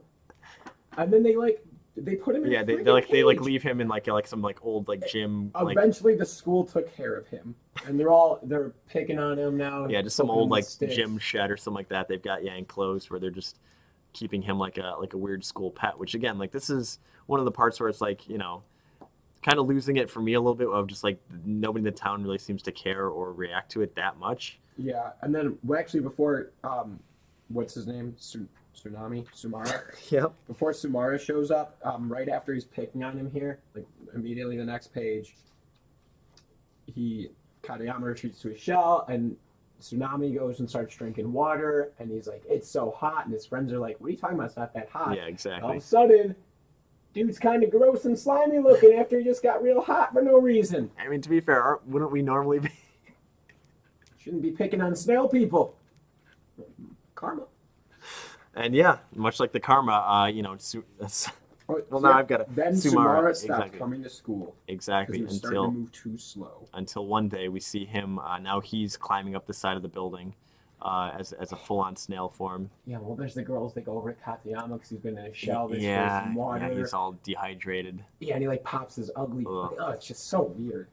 And then so the next day at school, all of a sudden Tsunami's not showing up, and he's climbing up the side of the building. They think it's Katayama at first. Yeah, if he's like escaped his pen, but nope. Yeah, did Katayama escape from his cage? No, sir, it's not him. It's Sumara. Ah! I hate the eyes. Charlie says, why not use the household solution and leave a dish of beer out? Well, I mean, I don't think they're trying to kill him. They care about their boy. Apparently, the school just wants to take him in on their own. Yeah. And then this is where it gets real. Yeah. Weird. So they, since they have another snail, they put him in the pen together, and they start to mate. Because as they point out, and I thought when they were like face off here, I'm like, oh, they're gonna snail fight. No, he's right. Exactly. Yeah. There's no snail fighting yet. They start mating. Yep. As one of the kids points out, snails are hermaphrodites. They're mating. Yeah. And then they disappear from the enclosure the next day. They track him down into the forest, and they find a nest where there's a bunch of the eggs after the mating. The teacher, having none of that, stomps them out. He destroys the eggs. He won't have any monstrosities in his town. But again, for whether it's stepping on the snail eggs or getting too involved in the snail life here, the last page we see that the teacher himself becomes a snail. So yeah, a few days later, and that's where the chapter ends. Yep. Man. Weird. Yeah, that one. A little. He doesn't even look like. He looks like the snail egg. Yeah, that was weird too. I didn't get what that was, but I guess it's just he's just a slightly different version of the snails. But yeah, it's. And yeah, the kids they're not even freaking out. It's just. Yeah, they're like, uh-oh, here we go again. Yeah. Black Lighthouse. Yeah, this one I liked, but man, this one is also pretty rough for people who get. Yeah, we'll get into this one. Maybe we'll do this one, and then maybe we'll just we'll kind of maybe quick skim for like the other half of the book, or maybe we'll leave it 9:30. Oh. Exactly. We've been that's the thing is there's so much to talk about in all these chapters. Like, do you want to break it up into 2 parts? We probably don't need that. No? Okay. Yeah, we could skim through it. Because like the latter, like the last few ones all kind of run together anyway. They do, you're right. We could complain about those ones, but this is the last one where we're gonna kind of go a little bit more in depth. Yeah, because man. Yeah, you're right. So in town, they kind of point this out a few times, or showed in the background shots. There's this black lighthouse, and as all this has been going out, the light itself emits this kind of weird spiral pattern of light that kind of encompasses the town. People start noticing it. They say that apparently the lighthouse had basically been like decommissioned a long time ago. Like the battery should have been dead. Like what's going on there? They sent some people in to look into it, but they never really come back. Throughout the next few days, like people who were directly looked into the lights, start like spinning. They start like losing their sense of space. They feel like they're heading straight forward, but they're just kind of walking in circles. So people start trying to check it out more because they're figuring out like what is with this lighthouse? What is this light that's causing people to go crazy? So Kiri and a few kids run in to try and check it out themselves. Again, after the first set of adults that had been there never really showed up. So the kids. I feel like I skipped over that page with the adults. It doesn't matter. Yeah. Oh yeah, there it is. Like a group of adults go in to check it out, and then they never come out. Charlie. No, nobody's still living in there, unfortunately. But yeah, the kids run in there, and Kiri runs in after them. But as she's going up there, she comments on how the spiral staircase feels like it's going on forever. She'd been in there for a long time trying to go up there. She goes up and up and up. The walls start to kind of change and have spiral patterns on them. And she notices a smell as she gets up there. And she turns the corner and sees some charred bodies just kind of throughout the staircase, which is again pretty grim. Yeah, which she confirms that they're adult bodies. Yeah. So that's where the adults. Exactly. Yeah, that's adult stew, man. That makes it fine. It's okay. Yeah. It's just adults. But yeah, she goes. It's like Neverland on steroids. We don't want to grow up. She goes up to them and finds the dead body. And as she gets finally, a little bit further past them, she finds the kids that had ran up there, 2 of them. And then at the top of the lighthouse, she finds the other 2. Well, and one of them's her little brother. Yeah. That's why she ran after them. The one little kid's her brother. But yeah, when she gets up there, she finds what had been the cause of the corrupted light, which is the light bulb itself, which she says like twisted glass from heat, got that spiral pattern on it. It's a great look too. I'm a fan of that page. It looks pretty cool. Or you want a lamp of that? Yeah, if I could get that in my room, that would just it'd be cool. But while she's up there, she makes note at the time. She's like, she notices how the glass looks like it's melted. She puts 2 and 2 together with that and the burnt bodies. And she begins to panic because she realizes, it's getting to be nighttime. Yeah, because the light goes on at dusk. Mm-hmm. Yeah, so she sees the sun setting, and they start trying to make a break down the stairs because she realizes that once the sun goes down, that light's going to come on, and they don't want to be anywhere near it inside the spiral when it goes up there. So they start making a break down the stairs. past the bodies, trying to get out of there as quickly as they can. We'll never make it. And most of them make it, but most of the 3 people make it. Yeah, God. Not that boy. Yeah, like that was pretty rough. As they're going down the stairs, one kid is slightly too slow. He just barely gets caught in the light as it passes through the staircase. And yeah, R.I.P. that kid. Yeah, that's the T-shirt I want. R.I.P. that kid. Yeah, exactly. Yeah, F in the chat for Mitsuru and that one. I think I don't even know if that kid had a name, which is kind of a bummer too. Nameless kid. That one kid that happened to be Kiri's brother's friend gets kind of brutally burned alive in this black lighthouse. And then again, I think this why I want to talk about this one too is that was kind of messed up about this was the fact that like at the end there they mentioned that they plan to like destroy the lighthouse, but like there's no real rush for it. Like it's basically just like, oh, that's a bummer. We'll destroy the lighthouse eventually. Yeah, the following day, 6 bodies were discovered in the lighthouse. Mm-hmm. One of them was the body of a boy. Mm-hmm. And still every night, the lighthouse streams forth a swirling glow. They say they'll demolish it someday. Yeah, like 6 people had died in there, and we're just like, we'll get around to that eventually. Like, so that kind of shows like how the town is like. Maybe they were always like this, but now it's like because of the spiral, like they just don't even really start to care about that stuff anymore. They're just kind of living their lives around it. Yeah. So I don't know, man. That one was kind of a bummer. But yeah, going from there, the next few chapters, 10 and 11 were ones that took place in the hospital. It's the ones with the mosquitoes. So in 10, like mosquitoes start to invade the town more. They start finding bodies with like large puncture marks and blood drained. There's like basically tornadoes of mosquitoes that are kind of running ravage through the town. And this is another one of the things that the dude listed in the beginning of the book. Exactly. Yeah. Well, he said mosquito repellent. Yeah, exactly, which are those spiral incense sticks, basically. Yeah.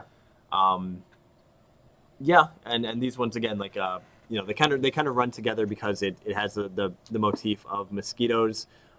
We see that there are some ladies in town that basically become mosquitoes themselves. Yeah, one of them is her cousin. She got bit a bunch. She's in the hospital. And Carrie's in the hospital because of her burns. Yeah, exactly. Because she did get burned, just not killed. Yeah, woof. Like a fire, you get burned, dog. Exactly. Where there's smoke, there's fire. That's what I've heard before. And then when she's like taking her cousin's like stuff out, she pulls out this wrapped thing, and she's like, "What's this heavy weird thing?" And shape. she's like, "Don't worry about it." Exactly. Surely that won't come into play later. Right. And it turns out that there's people in the hospital mysteriously start getting punctured and losing a lot of blood, even though they're indoors, and it's a lot larger punctures. There's a conspiracy going around, and we find out later that they're all the ladies that were pregnant and that were admitted to the hospital are basically becoming human mosquitoes because they start draining the blood of the hospital denizens to feed their own babies. And on the next page we see that they're using these those like screw drills, which is what she helped basically smuggle into the hospital for her. Yeah, like a file and a freaking cake. So, they're all possessed, and there's the woman like gouging dude's throat with that, and then sucking the blood out. And she notices Carrie. Like, what the hell, dude? Yeah. Exactly. Oops, don't mind me. Oh, this isn't what it looks like, I swear. Yeah. So there's that one. Chapter 11 kind of runs in a similar pattern too, where this one is involving the babies of those ladies, because all of the women who had sucked the blood of them, they say are much like actual mosquitoes, that only the females are the ones that suck the blood when they have babies. So it's like these are now, we follow the babies of those mosquito ladies. And what is it? Oh, yeah, that's right. There's around the hospital, there starts to being these mushrooms that are being eaten in all of the hospital food. And long story short with that one, we find out that the mushrooms come from the baby's umbilical cords. Once the babies were born from the ladies, their umbilical cords basically started to like regrow, and the end point of the umbilical cord, which is the placenta, basically kept regrowing and creating this weird that mushroom pattern above all the babies. One of the doctors eventually takes it upon himself to be like, oh, I'll try these mushrooms out. Surely there's nothing bad that could come from that, I'm sure it's kind of like the phenomena. I don't know if you've ever heard, Johnny, of women who will use the placenta of their newborn baby as like a soup, or they'll like like make. I'm glad that my reaction was caught on camera because I'm going to watch that later because I've never heard that, and that just really messed my night up. Because this is fantasy. Exactly. Yeah. Don't bring Uzumaki into my real world. Yeah, I mean that's what made me think of the fact of like like there are some people who will eat like the placentas. Yeah, it's all natural, man. It's blood. There's blood inside you. There's nutrients. There's and that's Uzumaki, huh? No. Oh my God, that's a thing. Yeah. Okay. Yeah, has been discussed. Exactly. Nothing in this book. Exactly. Yeah. Until like I too real. I don't know. Like seeing it in there too of them like eating the placenta mushrooms was also pretty grody. Yeah, and like when the mom first brought her the salad with it, she's like, "What is this?" She's like, "It's a mushroom." She's like, "It tastes like meat," and then she stops eating them. Yeah. Although to be fair, I would have been fine too because I'm not a fan of mushrooms. So if you told me there was mushrooms in my salad, I would have said no. So I would be avoiding eating like mosquito baby placenta. Take you to another dimension. Exactly. I mean, these ones look like they might. Yeah, these do look like some funky exactly. Yeah. Yeah, that was chapter 12. 13 was. Oh wait, real quick at the end. So what the doctor was doing then is he was putting the babies back into the women. Yeah, the babies at this point were I think like telepathic or communicating with them. They wanted to go back inside the stomachs. Yeah. Yeah, they were getting some weird like rebirthing. And then the woman, man, this is grotesque as hell. She's got the baby put in her, and then she's going to suck out Kiri's blood. She dodges it. It goes into the doctor's neck. She sucks the doctor dry. I did not. Never mind. It's okay. It's a horror movie. God. And then, all the other patients come in and start eating the mushrooms. Yeah, exactly, yeah. And then she's killing the patients as they're eating the mushrooms. Yeah, it's some weird, just like cluster at the end of all that one. And this is just like the lighthouse. I escaped from the hospital. I have no idea what happened there after. Yeah. I wasn't about to go back and find out. Man, but again, like it's the thing of like Kiri, again, like either the best luck because she's always like narrowly avoiding it, or the worst luck because she's either like directly involved with it or nearby all of these, horrible events that start going down. Yeah. Chapter 12, the storm. Chapter 12, the storm. Before I get into there, you may or may not like it. Probably won't like this. Christina with some message here in the chat. Yeah, exactly. Yeah, brace yourself. My friend fried hers and mixed it within a meal. Apparently it tastes good. Christina, you need new friends. And this might be the greatest friend in the world. Exactly, yeah, Christina, you might need some new friends here, so. Might hang out with us, right? Exactly, yeah. Thank you. But yeah, again, kind of speeding through these chapters here. The storm was, again, a storm with a spiral pattern starts heading towards the town. Yeah, like I wasn't that crazy on this one. This was definitely, I think, where it starts getting a little anime and weird because the crux of the story is, the storm being a spiral pattern starts heading towards town, and the eye of the storm starts lingering over Kiri. Like it stops at her house. It's it's above her. Like the wind starts whispering her name, which sounds poetic, but it's actually kind of weird and creepy. It's not a cool. Like it follows her throughout town. It chases her at one point and tries to it basically sucks up somebody who looked like her. Like if they thought that it was her. Like they like basically like they find a way to juke the storm and like dodge it, and then like it sees this one girl that looks like Kiri. It's again she gets sucked up into the storm, and then the storm swallows her, realizes it isn't her, and spits her back out. Dude, and then she's speaking of all these bummers, all these innocent people that just and there's her landing on the ground after being spat out by the storm. Could you imagine just walking out in a storm and then you get like basically abducted and then rejected in like from apparently a sentient storm, and then like that's how you end? No, I can't, because no storm would ever reject me. They would get a hold of me and be like, "This is better than what I wanted in the first place." I'm positive. You're not Kiri, but hey. But I'm not trying to exactly, yeah. Well, Christina says she's been meaning to get new friends, so. There you go. And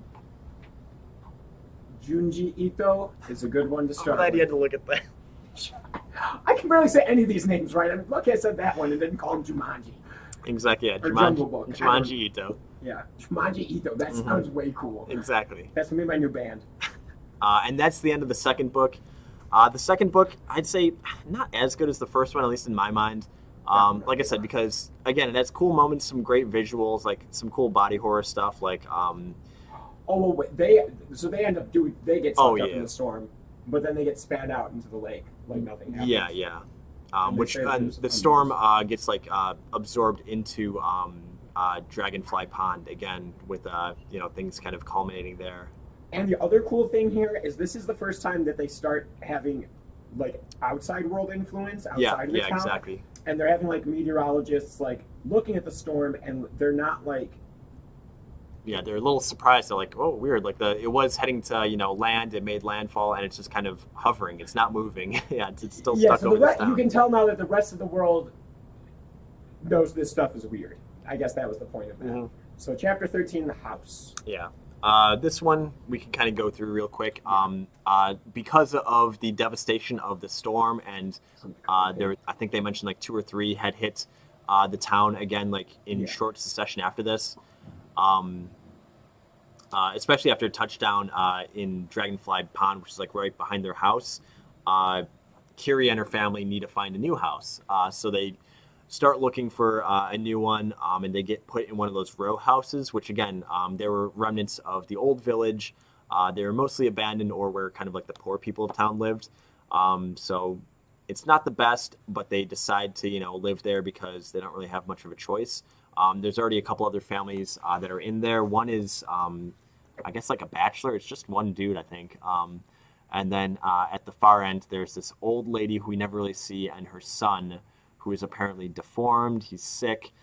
We don't really see him either, but And as they're in the house, like right off the bat, like it starts off with the dad, who's now like the pottery he's, thing that's shiny is thrown to the side. yeah, Did he go back to exactly. Yeah, normal, or is he still? yeah, Later on, he mentions it again. yeah, So exactly. it's unclear. But right off that, like they're there, and the father gets this like spiral wart on his toe, like right away. Yeah.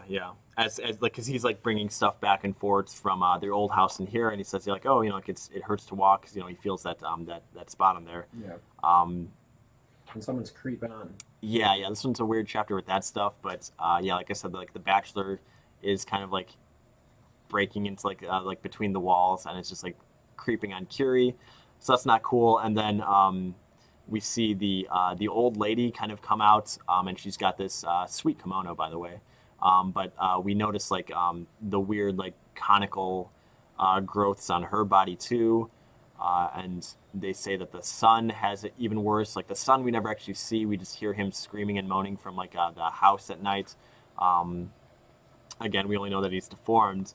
But eventually there's a break in the wall, because the guy that was creeping on Curie starts getting taken over with all these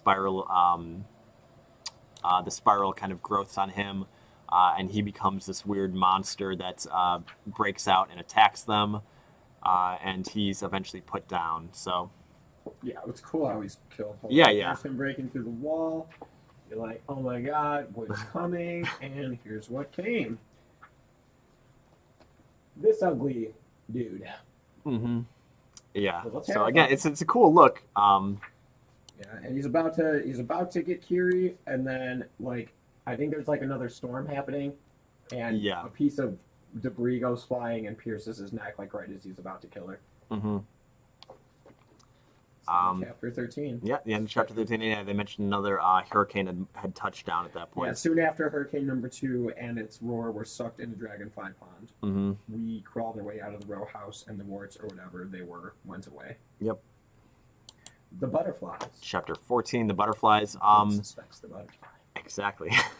Honestly, from here on out, it may as well be kind of like one long chapter. Like these ones agree. definitely kind of play in a lot more. Like in this space, like the last act, I guess we'll call it, of Uzumaki.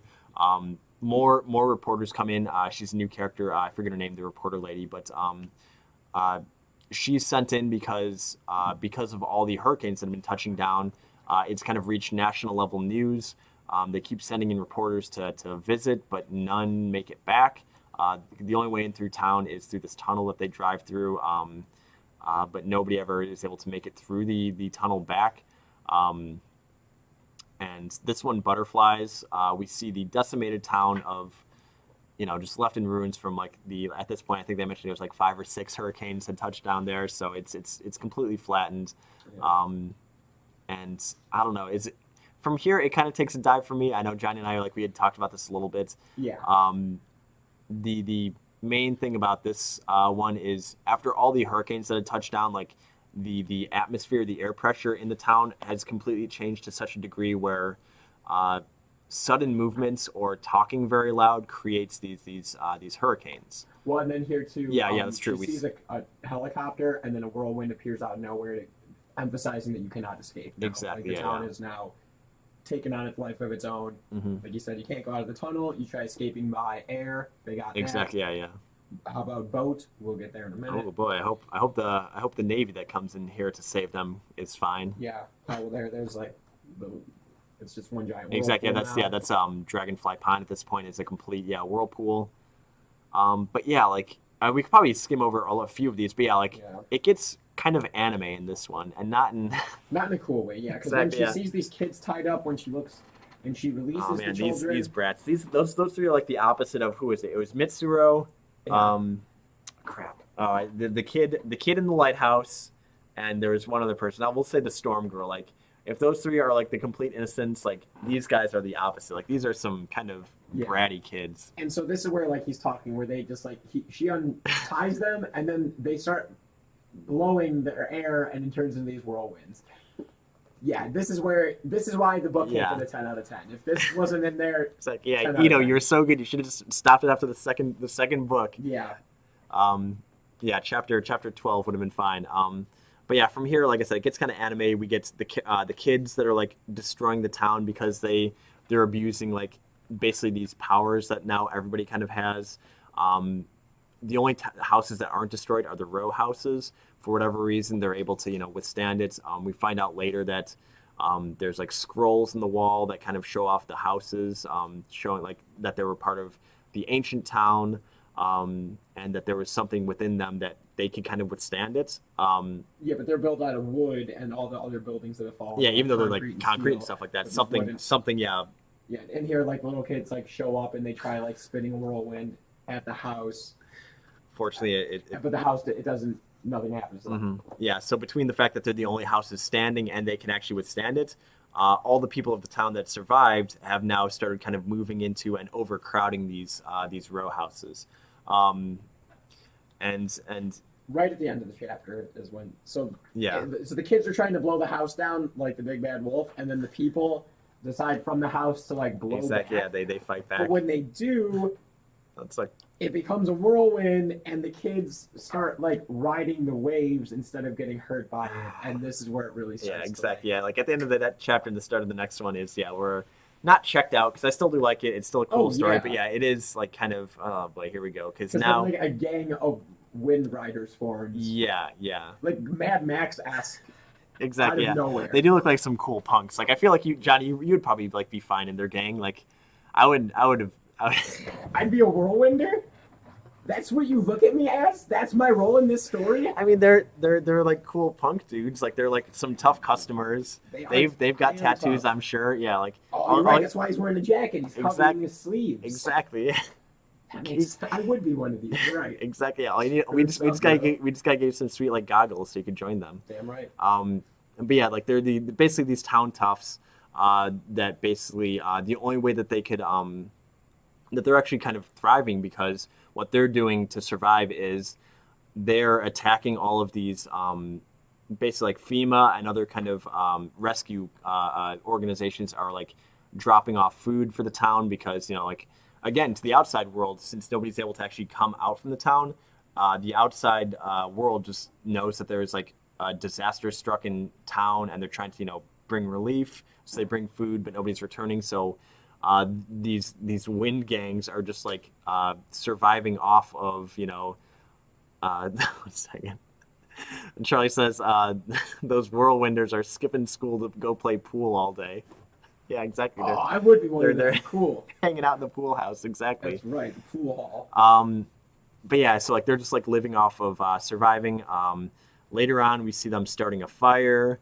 The reporter chick meets up with our group, like our Kiri, our main characters, and before the fire, though, Kiri and the reporter and her brother are going around looking through rubble, and they stumble upon this house where there are, lo and behold, snail shells, and she's like, "What are those?" And Kiri, what are they? I swear I saw them move. They're snail people. Exactly. Yeah. Very, very nonchalant. Yeah. Like the town has just kind of accepted all the kind of misery and supernatural stuff that has Yeah, and then he happened. sticks his head out in the Ugh. stupid freaking eyes again. Exactly. So, But yeah, to come back to it, eventually they circle back around and we see the gang have come across one of the snail people and have decided to light them on fire to cook them, and are now eating the snail people. Which, man, that's pretty grody. so they smell something cooking, and then you see there's the gang, and they got a fire lit. Of course, the smoke's whirling, and they're like, they're cooking something, and they roll up, and the little kid's like, I'm gonna go ask them. Yeah, for he wants food. to join the gang. He wants food. Yeah, he's So he like goes his. and asks, and what are they cooking? Snail people. No, thank you. I mean, I wouldn't eat a snail to begin with, let alone a snail person. I But agree. um, Think they're done? Yeah. Just cracks open the shell, and there's your birds. yeah, Snail. yeah. Again, like And they start eating it. still some great grody imagery and creepy stuff, but man, no thank you to the snake people. Yeah, and Um, then they whirlwind. Then they get into a little argument, and they like start blowing wind at each other. Yeah, yeah. Again, like, yeah. Troy says escargot. Yeah, I would like I said, I wouldn't have snails to begin with, let alone snail people. Oh yeah, and then like the gang, yeah. So like they're all attacking them in this whirlwind fight, and Mm-hmm. then Scoochie comes out of nowhere and grabs Kiri, Kiri. and the reporter, I believe, catches them in Mhm. midair as like the whirlwinds. Don't they get sucked in the dragonfly? Yeah, Lake? they get sucked into Dragonfly Pond. Yeah. And then yeah, chapter 16. The erosion. The erosion. Yeah, this is where it starts to really fall apart because they try to escape. They can't escape by tunnel because the tunnel basically starts turning in on itself, or it becomes like basically this endless labyrinth of twists and turns that either never end or spit you back out at the town that you started off with. You can't escape by boat because the water will just create a whirlpool and suck you in. You can't escape by wind because it won't go high enough, and then so they decide that the only way out is via the hills of the town. So they, at this point, the row houses have become so overcrowded, and nobody will take them in. Oh, and So there's they- this other little group that we meet up with. Yeah, And they, I believe it was another set of reporters that were like basically outsiders from the town, whether it was they were the rescue agencies or Right. reporters that were sent in. Yeah, it's this band of newcomers. and they show up, and one of them starts saying his back feels funny, and they're like, "Why?" And then the other reporter pulls up his shirt. Yeah, and he'll be fine. And so then they, again, they're like, "Oh yeah, you're turning into a snail person," A and they're what? like, "What?" And they all start pulling up their shirts, and then one up to them. So two of them now have the snail syndrome. But Mhm. one of them's a little further along. He's projecting. I like snail syndrome. He's just got the swirl. Hmm. But we know what that'll mean. Yeah, and we know what happens to these guys. I can't wait to Exactly. get to that. So, Yeah. So there's that little group. Two of them now have snail syndrome, and they're going along with our group now. Hmm. And then they stumble upon, like you were saying, one of the row houses, which is starting to get overcrowded, and they're not letting anybody in. And when they approach the house, the people in the house do the whirlwind Exactly, thing and yeah. blow them away. So they basically call them on it. You're inhuman, and they try to break on in with like a downed like pole or something like that they try to basically like battering ram their way through. Like if you're not going to let us in, we're going to force our way in. And in doing so, they expose what the inside of the house looks like at this point, and it's Yeah, because they're saying no, it's full. Go Yeah. somewhere else. And they're no, we're coming in. So they break down. they- There's the telephone pole. They're Yeah. charging the door, and they bust it open, and look what falls out. yeah. Turns out they weren't joking about it being full. Like everybody has become this weird kind of spiral mass, like this biomass of people. Like there's arms, there's legs. Yeah, I love what the one guy says who's like in the group. I told you it was full. No matter how hard we tried to keep people out, they managed to sneak in. This is the result. Our bodies pressed together, became tied in knots, and now we can't be separated. Yep, and there you have it. And in this one, it gets so overcrowded that it bursts at the seams. Yeah.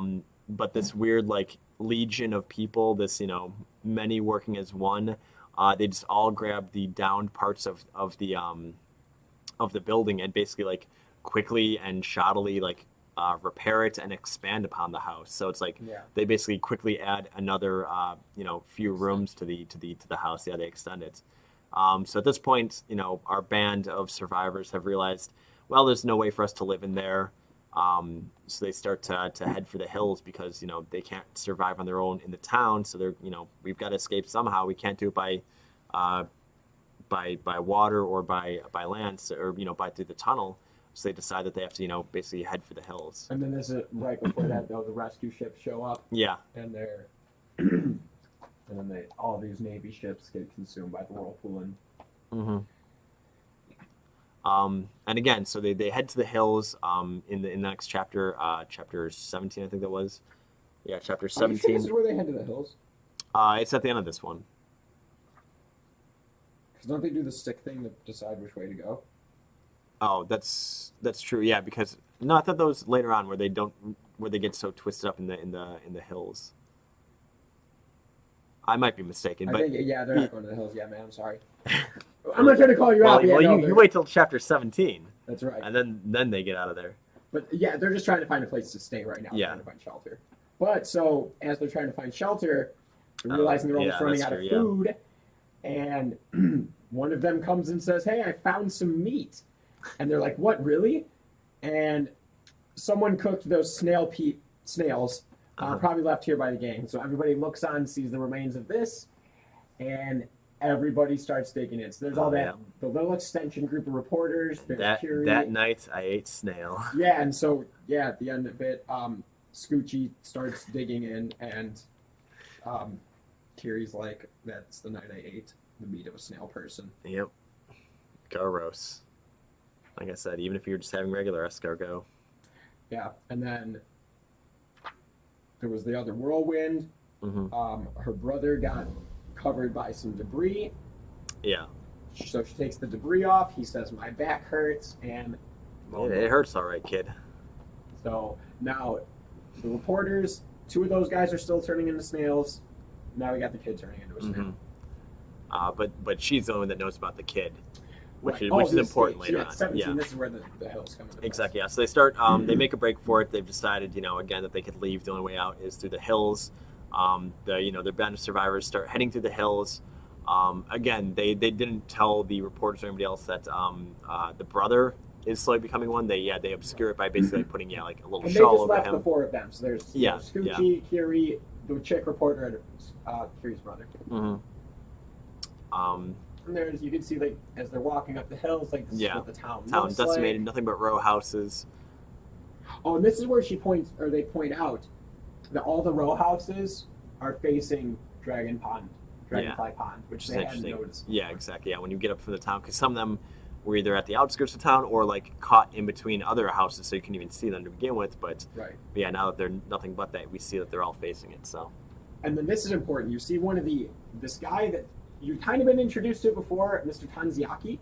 Yeah, Tanziaki, and he's working on building those extensions. But look at how he looks, and they're just starting the framework as they're going into the hills. And he sees them, and he's like, "Are you guys trying to escape?"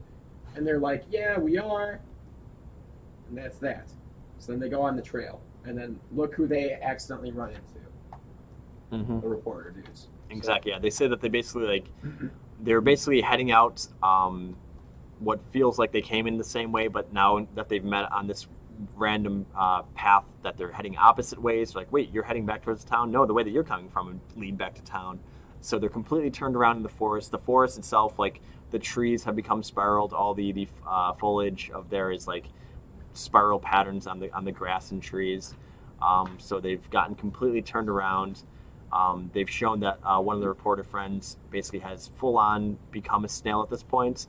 Yeah, and wait, real quick too, when they found the snail meat right before this, when everybody ate it, the guy that was turning into a snail did not participate. Sure. And the reporter looks over his shoulder, and he's like, "Poor guy's not digging in. I can't blame him, but we better make sure he doesn't wander off." And you're like, why don't you want that guy wandering off that's turning into the thing you're eating? So yeah, there he is. He's putting turning them to more into a task. snail. Yeah. And then yeah, you're right. Like in the next scene, he basically goes full snail. Full on snail. And he drops to the ground. And yeah, there's that last panel there on the eyes pop. The bottom left one for you.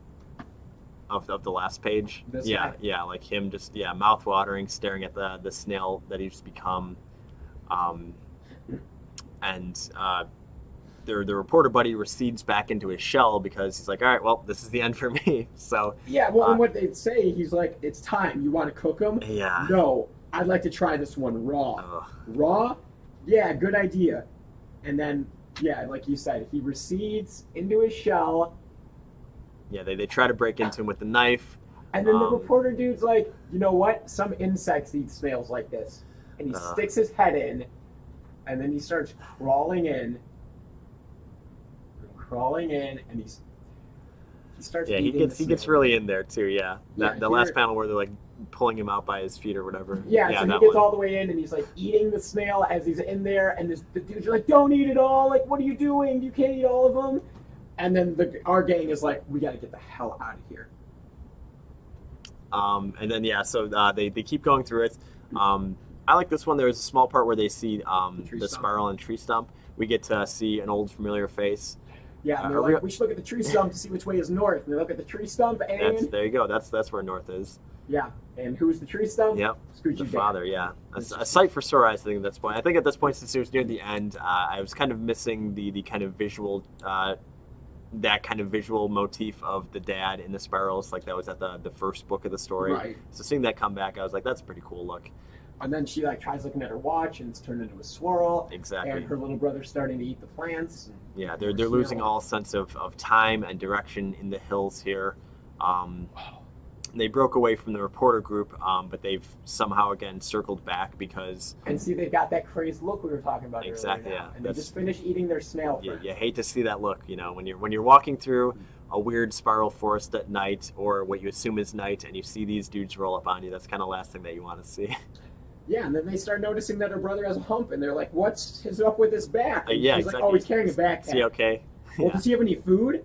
No, he doesn't have food. It's just clothes in the backpack. Yeah. So they start carrying him, and as they're carrying the brother, his transformation starts getting worse, and he gets to the point where his freaking eyes pop. His eyes bug out. They hide that, but then they notice, like his that he just turns into the full-on snail body, and they have to make an escape. But they don't want to run too fast. I think that was it, because that would still trigger the whirlwinds out there. So they don't want to Right. get caught up in it. But they don't want to go too slow, because then they turn into the snails. Exactly. Yeah. So it's a weird low-speed chase out of there. They kind of break away and eventually drop off the brother along a cliff because since he's a snail, he can kind of grab on. So like, all right, you hang out here. We'll circle back for you eventually. Now that I think about it, Johnny, they never make it back. Oh, I know. I realized that when I Man. was reading it. Yeah.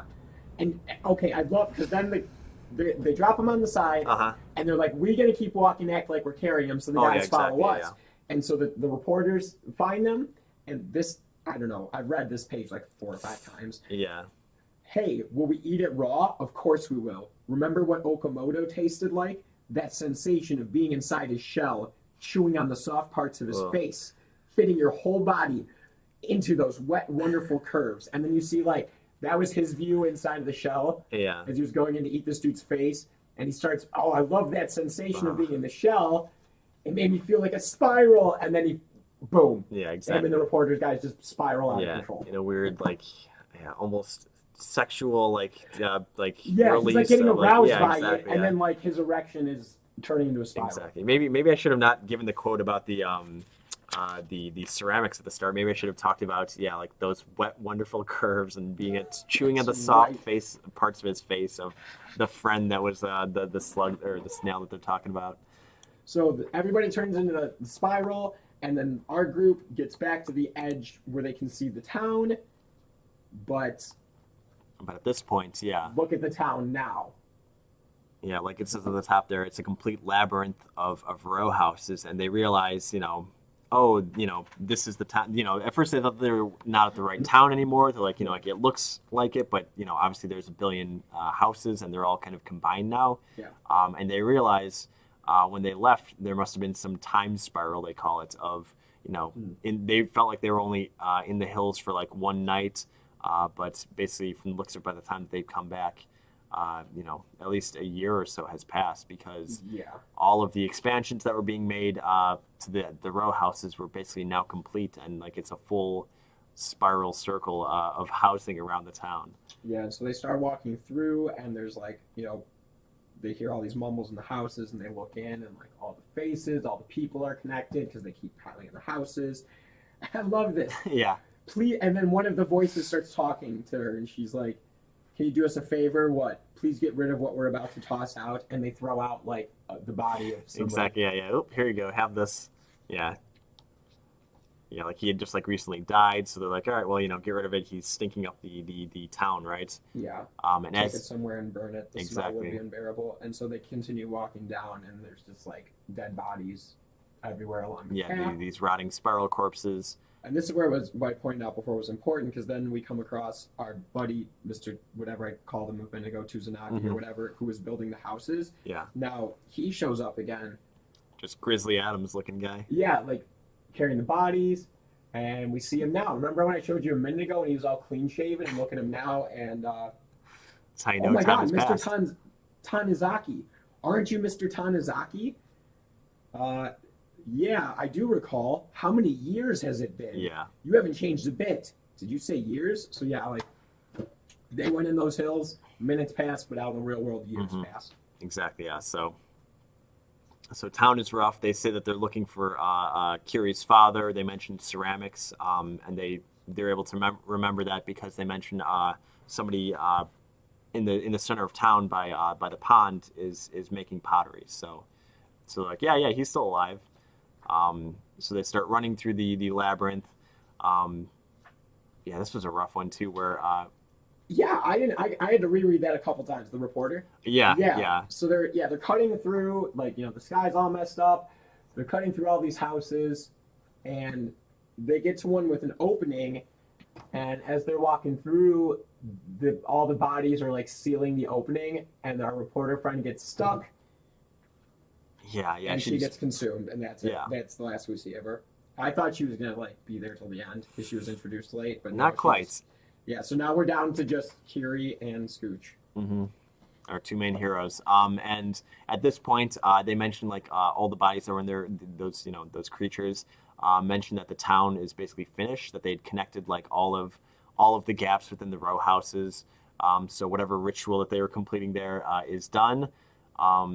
There's like a loud noise going throughout the town, and eventually Kiri and Scooch go inside the house, and they see like all of the row houses are empty. Yeah, and they're walking through all these empty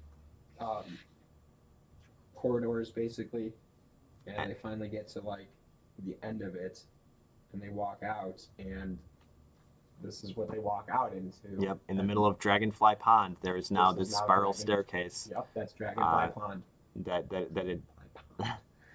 it had basically like circled into and drained into.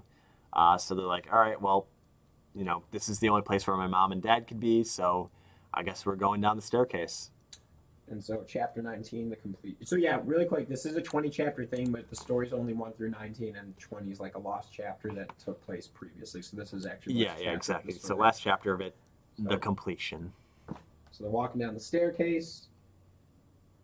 Yeah, this one goes by. I mean, it's kind of quick. It is. Yeah. Basically, they're heading down the staircase. The Finding bodies as they go along. exactly, yeah. Suichi is kind of caught up by that one and falls into the center of that. Yeah, because it like grabs on it asks Kiri to that's carry true. it, and she says no, so it bites onto her leg. So Scooch starts fighting it, and then in a tangle they fall off the side Yeah, and go and down. yeah, you would assume that that's the end of him because it looks like this endless pit. Right. She keeps crawling down there, and when she gets down there, the spiral staircase breaks off, and there's this weird kind of like monolithic tower. Yeah, so she dangles off it. She drops down,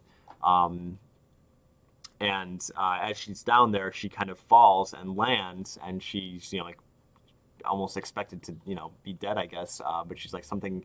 The whirlwind slowly brought me down, and I landed on a soft like bottom, and it turns out that that's where the entire town basically got sucked into. Yeah, and this is her like.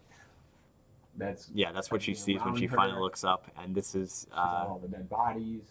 Yeah, the ruins of basically an ancient city made of stone and flesh. She talks about it. You know, there's nothing but spirals, and in the center there's like this great eye that emits light. It looks almost like the lighthouse too, like It does. that kind of spirally, eyeball thing that all of them are kind of like looking up, almost in reverence at. Yeah, the floor was made of everyone who had poured in from Kurozucho. They were all staring at the light. Mhm. So weird. You see all the eyes are like staring up towards the Mhm. light. And eventually she goes around looking for Suichi, but she comes across the stone form of her mom and dad. Um, and she eventually does find Suichi, yeah, in amongst the bodies. They talk about how, yeah, like this town, like, must have existed for thousands of years, like this whole like bottom part of the town. It's building upon itself. It's like this weird, almost again like fleshy biomass that kind of makes up this this spiral town underground. Yeah, it's weird. And this is kind of the culmination of everything. Yeah, like they kind of accept their fates. Like they can't really run anymore. They're tired. There's no way out. So they just kind of join hands, much like in the Romeo and Juliet chapter. Like they kind of intertwine their body. They become one with this mass underground, and the town kind of closes off. Yeah, I mean, there he is saying, Kiri, I can't go on. I'm too tired. The curse will be over soon. Fight without me. And she says, I can't go on either. Mm-hmm. And then, yeah, their hands are locked. They start to spiral. They're intertwining. Yep. Not the ending I expected. Yeah. And then, that's the last you see of them. So they're close, and they become one with the town. Yeah. And that monolithic tower is like just basically a big drill bit that spirals up through the staircases, and closes off the river. And so the spiral is now complete. There's the center raised up. There's everything. And that is literally the end. Yep, exactly. Like it says, the end. So the curse of the spiral is basically complete until it wakes up again, however many hundreds or thousands of years later. So the idea being that this town is kind of eminently doomed and cursed to repeat this fate of, people getting infected with spirals, creating this spiral in the town, and eventually going down to this underground town where they continue to build. Yeah, it's a crazy story, just not the ending I expected, and I've been waiting like all night to do that. I just dropped my whole bag of Cheez-Its. Instant karma. Exactly, yeah. The curse of the spiral lives on with us. Damn. But yeah, not the ending I expected. It's not a bad ending. It's just there's no resolution. I thought our characters were going to survive. Like you said, the brother, he climbed down the thing as a snail. That's the last we see of him. Yeah. Some open ends. Although, like, to be fair, maybe you could say that it fits the story that there's no real resolution. Much like a spiral, it just keeps going in on itself, and again, the town is fated to this cursed path every however many years that passes. We didn't really mention it, but the Lost chapter, it wasn't that good. No, it's not. It's basically it's like the spirals that they start noticing are out in space. There's a galaxy that like is a newfound galaxy that they've never seen before. That starts driving people crazy. It felt like that one, I guess the plan might have been to kind of insert it at some point, and it's like maybe he didn't know where to fit it, or like it didn't really fit the story. And I kind of agree, because it kind of introduces this level of like telepathy. Like this, like the galaxies start talking to each other, and like they hear that, but then they can also hear each other's thoughts, and they start seeing through walls. So maybe it's like, I think Junji Ito felt like it didn't really fit, or it might have added like these almost superpowers that they couldn't really extend or like build upon anymore. So it's like, all right, well, here's just kind of this Lost chapter. Again, doesn't really add much. I didn't think it was that good. No, it's not like a prologue or an epilogue. Yeah, and nor does it build upon the story in any way that gives more answers. No, so. And it's because of the characters and their state. It's clearly like a flashback. Yeah, Charlie with some hope. He says they'll be all right. Charlie, I hope so. Yeah, thank you, Chuck. I like your optimism. Exactly. Buddy, but yeah, I mean, yeah, like the end of it is they just have kind of accepted their fates and are willing to kind of become part of this weird like cursed city under their town. You know, that's for them. It felt like time froze. Also, they mentioned when it was in there, so it's like you know, like it was like both the beginning and the end of the curse, because for them, you know, like time is stopped there until basically, I guess, once that spiral opens up, you know, that drill bit opens up to the bottom of town again. So I don't know. Will they be okay? Maybe. I hope so, Charlie. But Yeah, we'll see in Uzumaki too. yeah, Electric Boogaloo.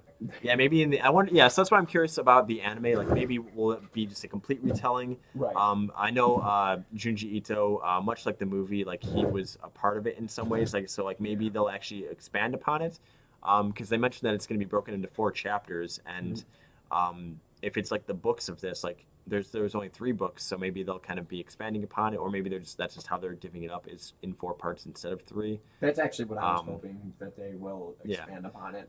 Because it would be cool, because mentioning the movie again, the movie is basically just the 4 actual like first chapters, basically up till the hair one, Medusa in the school. Like that's the kind of ones that they touch upon. But it's cool because they do add some new stuff in there. One of the spiral patterns that they add in that, which is kind of morbid, is so in the town there's this one police guy who only really exists because there's one part at the beginning where Curie and Scooby Choo are on the bike, and he basically kind of like jumps out from like his police station, like yells like, "Oh, you dang kids, you shouldn't be riding the bike 2 people at one." And he's like, "That's illegal." Okay. That's kind of all that we see from him. We also then see on the wanted board a picture of Junji Ito, like as a weird kind of call out to him, which is kind of cool. Much like Stanley, he's in his own movies. Yeah. But then like we don't really see him until the end of the movie, where like, you know, at this point the curse or the spiral has taken over town, and he mentions how he's found his own spiral, and he's looking down the barrel of a gun, and you know the rifling of his handgun has that spiral pattern. I don't know if you're familiar with that one, which is, you know, kind of morbid, because then like later on, like, you know, a few scenes later, we see him with like a bullet hole like in his eyes, which also has a spiral pattern, which is kind of cool. But again, like they found this other kind of, you know, spiral that they were able to use as like kind of a motif there, which is kind of cool. The movie itself, though, it could have been good. It was a slow start. It started like the middle of the movie, because it kind of culminates upon the scene of the father in the tub. Like we don't actually see that until later. Curie like finds it late at night. It's like a real creepy moment because we don't actually see her going in there. Like it's the outside of the house. It's slowly pulling away. There's a weird like overlay of her face like in the night, and there's like creepy music. Did like they show the inside of the tub? No. So like we see her scream, and like that's kind of it. And it's not till later on in the movie, like almost like The Ring, like there was videotape taken because he goes into the tub with a video camera, so they've recovered the camera film. So it's like almost like the, you know, The Ring. View. Yeah, exactly. So it's kind of cool because like they make that iconic scene kind of like something they've got to work for in some ways. So it's okay. Before we depart, we're gonna watch just that scene. Sure, yeah. Like I said, for those of you at home too, like one, read the book. It's really good. Like it's amazing. Like the last chapters, I know we kind of skimmed over them. Like it's not that they're bad. It's just that I felt like it kind of departed from the parts, the almost the themes and like even tone that I liked about it, where it was kind of playing it straight. Yeah, like I said in the beginning, I'm giving it an honest 9 out of 10, and if it didn't have that little drop off, I would have given it a total 10 out of 10. It was, like, we did a pretty thorough review, but like it was, you got to read this, man. Yeah, it was I mean, so worth the experience. Yeah, and again, like just like I'm glad that you were here and showing off the book too, because you know, us saying like, oh, the scene with the tub, or you know, like, oh, you know, this, that, or the other, where he's a centipede, man. You know, you don't get it. He actually is the centipede. Yeah, like, exactly. Like us just saying that like wouldn't do it justice. So like I think we'll have to use more visuals from the books more often, because especially this one, like it needs it. Yeah, because there's you can't just be like, oh, it's Captain America throwing a shield and you can picture that. It's like you just said, like, well, here it's this grotesque centipede. Exactly, yeah. Oh, this guy turned into a snail. Here's the progression. Exactly, yeah. It makes it so much more real. Yeah. It's weird. And like it's one where like I said, I read it in high school, and like coming back to like it stands up to like multiple reads, you know, because like you might forget parts, or just, you know, again, seeing the visuals of some of those scenes is definitely worth it. Yeah, like I said, I've reread a few pages a couple times today alone, where I'm just like, oh, I can't look away. It's so weird. Yeah, and I'd say after you've read that, you should definitely maybe not definitely because it's not that good, but you should watch the movie again. It's on YouTube. Give it a Google. Give it the Google. You'll be kind of disappointed. I don't know. Maybe you like it. Maybe I'm a curmudgeon, or maybe I'm giving too harsh of a criticism for a 2000s Japanese horror movie. But I'm somebody who likes Japanese horror movies, so like, there's a few scenes where like, man, it could have been so good if it followed like this mood and like these kind of shots. But then at the end, it gets kind of goofy. Like again, maybe it's because of the CG, but they do the hair battle stuff, and it doesn't really work as well. Like, or they show the hair motif, and it doesn't really work as well. So I know you said it only really covers the first 4 chapters, but does it have like the ending that this has? Like, no, so like that's the thing. Oh yeah, because you said it was made before the book ended. Exactly, yeah. So they didn't know the actual ending, although like that ending doesn't really give much of an explanation. What we see is there's a different reporter character in this one, and he's kind of coming in and he's kind of following the story of the curse. He reviews the videotape that the father leaves, which is kind of a weird like Japanese horror movie, which is that of like a cursed film. So like he's kind of like watching it, and like there's creepy stuff around that. But he looks into the history of the town, and kind of all that he finds and all that we get as an explanation of it is there was some weird snake cult, and the word Charlie, I don't know if you're still here. Charlie knows some Japanese. The word or the pronunciation for mirror and snake are the same word or something like that. So like there's mirror motifs and also snake motifs because the father brings a mirror into it with him when he goes into there, maybe so he can see himself become the spiral. But also like they mentioned snakes, and they showed some snake like patterns that were in like old books about the town, and that's kind of it. So it's like, oh, snakes and spirals is kind of the answer. So it might have been in the chapter 20. There is one line in the book about serpents. Yeah. I think it was in that when they're looking at the galaxy, and he says it reminds him of a serpent or something like that. Yeah. So yeah, that'd be. I gotta dig deeper into my Google searches, but like after I read it, I was trying to Google like Junji Ito's like his explanation for things, and I didn't. Yeah, find that's true. anything. I didn't actually look at any interviews or like posts. Yeah, so it might not be there, or it might be, and I didn't find it yet. But I'm gonna look. I'm gonna dive deeper tonight. Yeah, or maybe he left it open-ended. Exactly. So again, like that's why I'm kind of hopeful. Like movie was meh. I mean, it's worth a watch because it's at least interesting. Like I feel like it could have been a lot cooler and better. But for what it was all right. But that's why I'm kind of hopeful about the anime. Like maybe they'll be either expanding upon it or some kind of new stuff. But if nothing else, I think Uzumaki is awesome, and I'm always down for more kind of content that is about that. So let me ask you this: do his other works have open-ended endings like this, or do they have more definitive? Like this is what happened? Yes and no. It's like that's the thing is this is kind of a standout for Junji Ito in that it's so in reference to the mirror and snake thing, Charlie says must be a particular type or specific one because the words for general ones are very different. Yeah, again, like that's why. Again, being just an ignorant Westerner, like when like that was kind of the crux or like this kind of aha moment scene where he mentions like, oh, snake and mirror, it begins with a K. I forget what the actual word was, but it begins with a K. I don't know if that helps you, Charlie. He mentions that like that's like the same thing, and I'm like, I'll take your word on it because for me I have no clue. It's like like, if you're saying that like this type of snake or this type of mirror are the same word, like sure. It wasn't that like plot crucial at least, but yeah, back to Junji Ito's other works. This one's kind of a standout because it's a lot longer. Like he does a lot more anthology horror stuff. It's a lot of short stories, and that's why Uzumaki kind of fits that too. Because in some way, a lot of these are like basically like they could have been standalone like short horror stories, but they just happen to have this. Charlie Kagami, I think was the word I believe that they used. But these are a lot of like short stories that basically could have been standalones, but fit under the motif of this cursed town and spirals and all that stuff. So that's actually the vibe I got more so from the first 7 or 8 chapters. Yeah, like a lot of those ones are like until like the later ones where they're like in the post-apocalypse town where it's a lot more of kind of like a sprawling like longer story. Like a lot of the first one, it's like all right, well you could have ended that right there, and like that's a story right there. Like that one is self-contained. So yeah, like a lot of his other ones are a little bit more contained because they just happen to be shorter stories. Okay. I believe it's the one of his longer ones is called Gyo, Gyo. That one's a little bit longer, but like the collected edition that you have right there, they have it. It's a Gyo 3-in-1, they call it. Yeah. So that one has Gyo and a couple other of his shorter stories that are a little bit longer. That one I believe has one of my favorite ones. The Enigma of Something Fault. I think it begins with an A. That was one of the first stories that I'd ever read of Junji Ito, and that one was definitely one of my favorites too. Man, you hate to see that. Yeah. Well, I mean, I don't know if we eventually wrap back around to want to do it. If we wrap back around to it. Oh wow. I don't want to even think that. Exactly. Spiral back around. Exactly. Yeah. Let's Yeah, I spiral would back read around. another one of his works, and if that Gyo is one you recommend, I would totally be down. Yeah, yeah. Like I haven't read. He's had a few horror anthology ones. Smashed is the most recent one.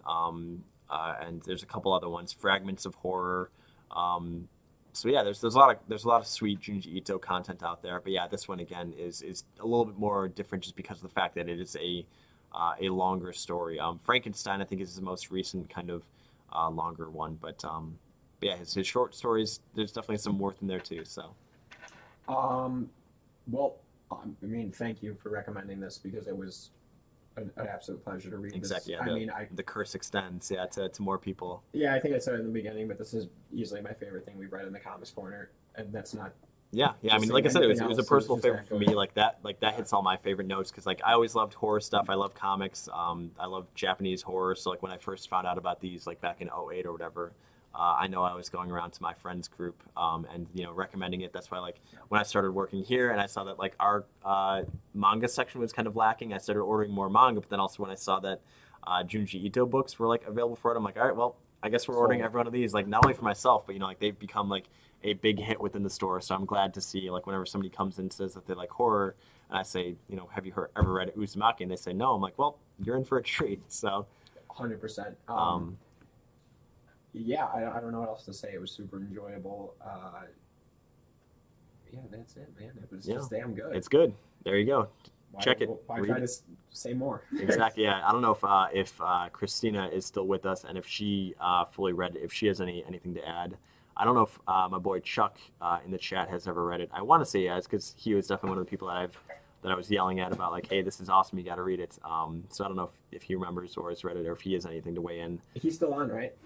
Last thing he said was Kagami is a mirror, so he's at least somewhat nearby. Can I be on Genesis with him real quick? Well, before real quick, yeah. I think that was this week's book. Yes. What do we have lined up for next week? Since I was the one that basically recommended this one, I said, Johnny, if you want free reign to throw something at me, I am more than open to it. So between Uzumaki and, like I just said, Neon Genesis, I'm in like a Japanese like anime manga kick right now, so we're going to keep it rolling and we're going to do Berserk Deluxe Edition Volume 1 for next week. 100%. Hell yeah. So we've had those on the Comics Corner before as part of the sales one. Speaking of Christina, I know Christina has one, so maybe she could read that and join us along with this one too. But yeah, for those who don't know, it's a deluxe edition, so it's basically the size of this. Yeah. What is it?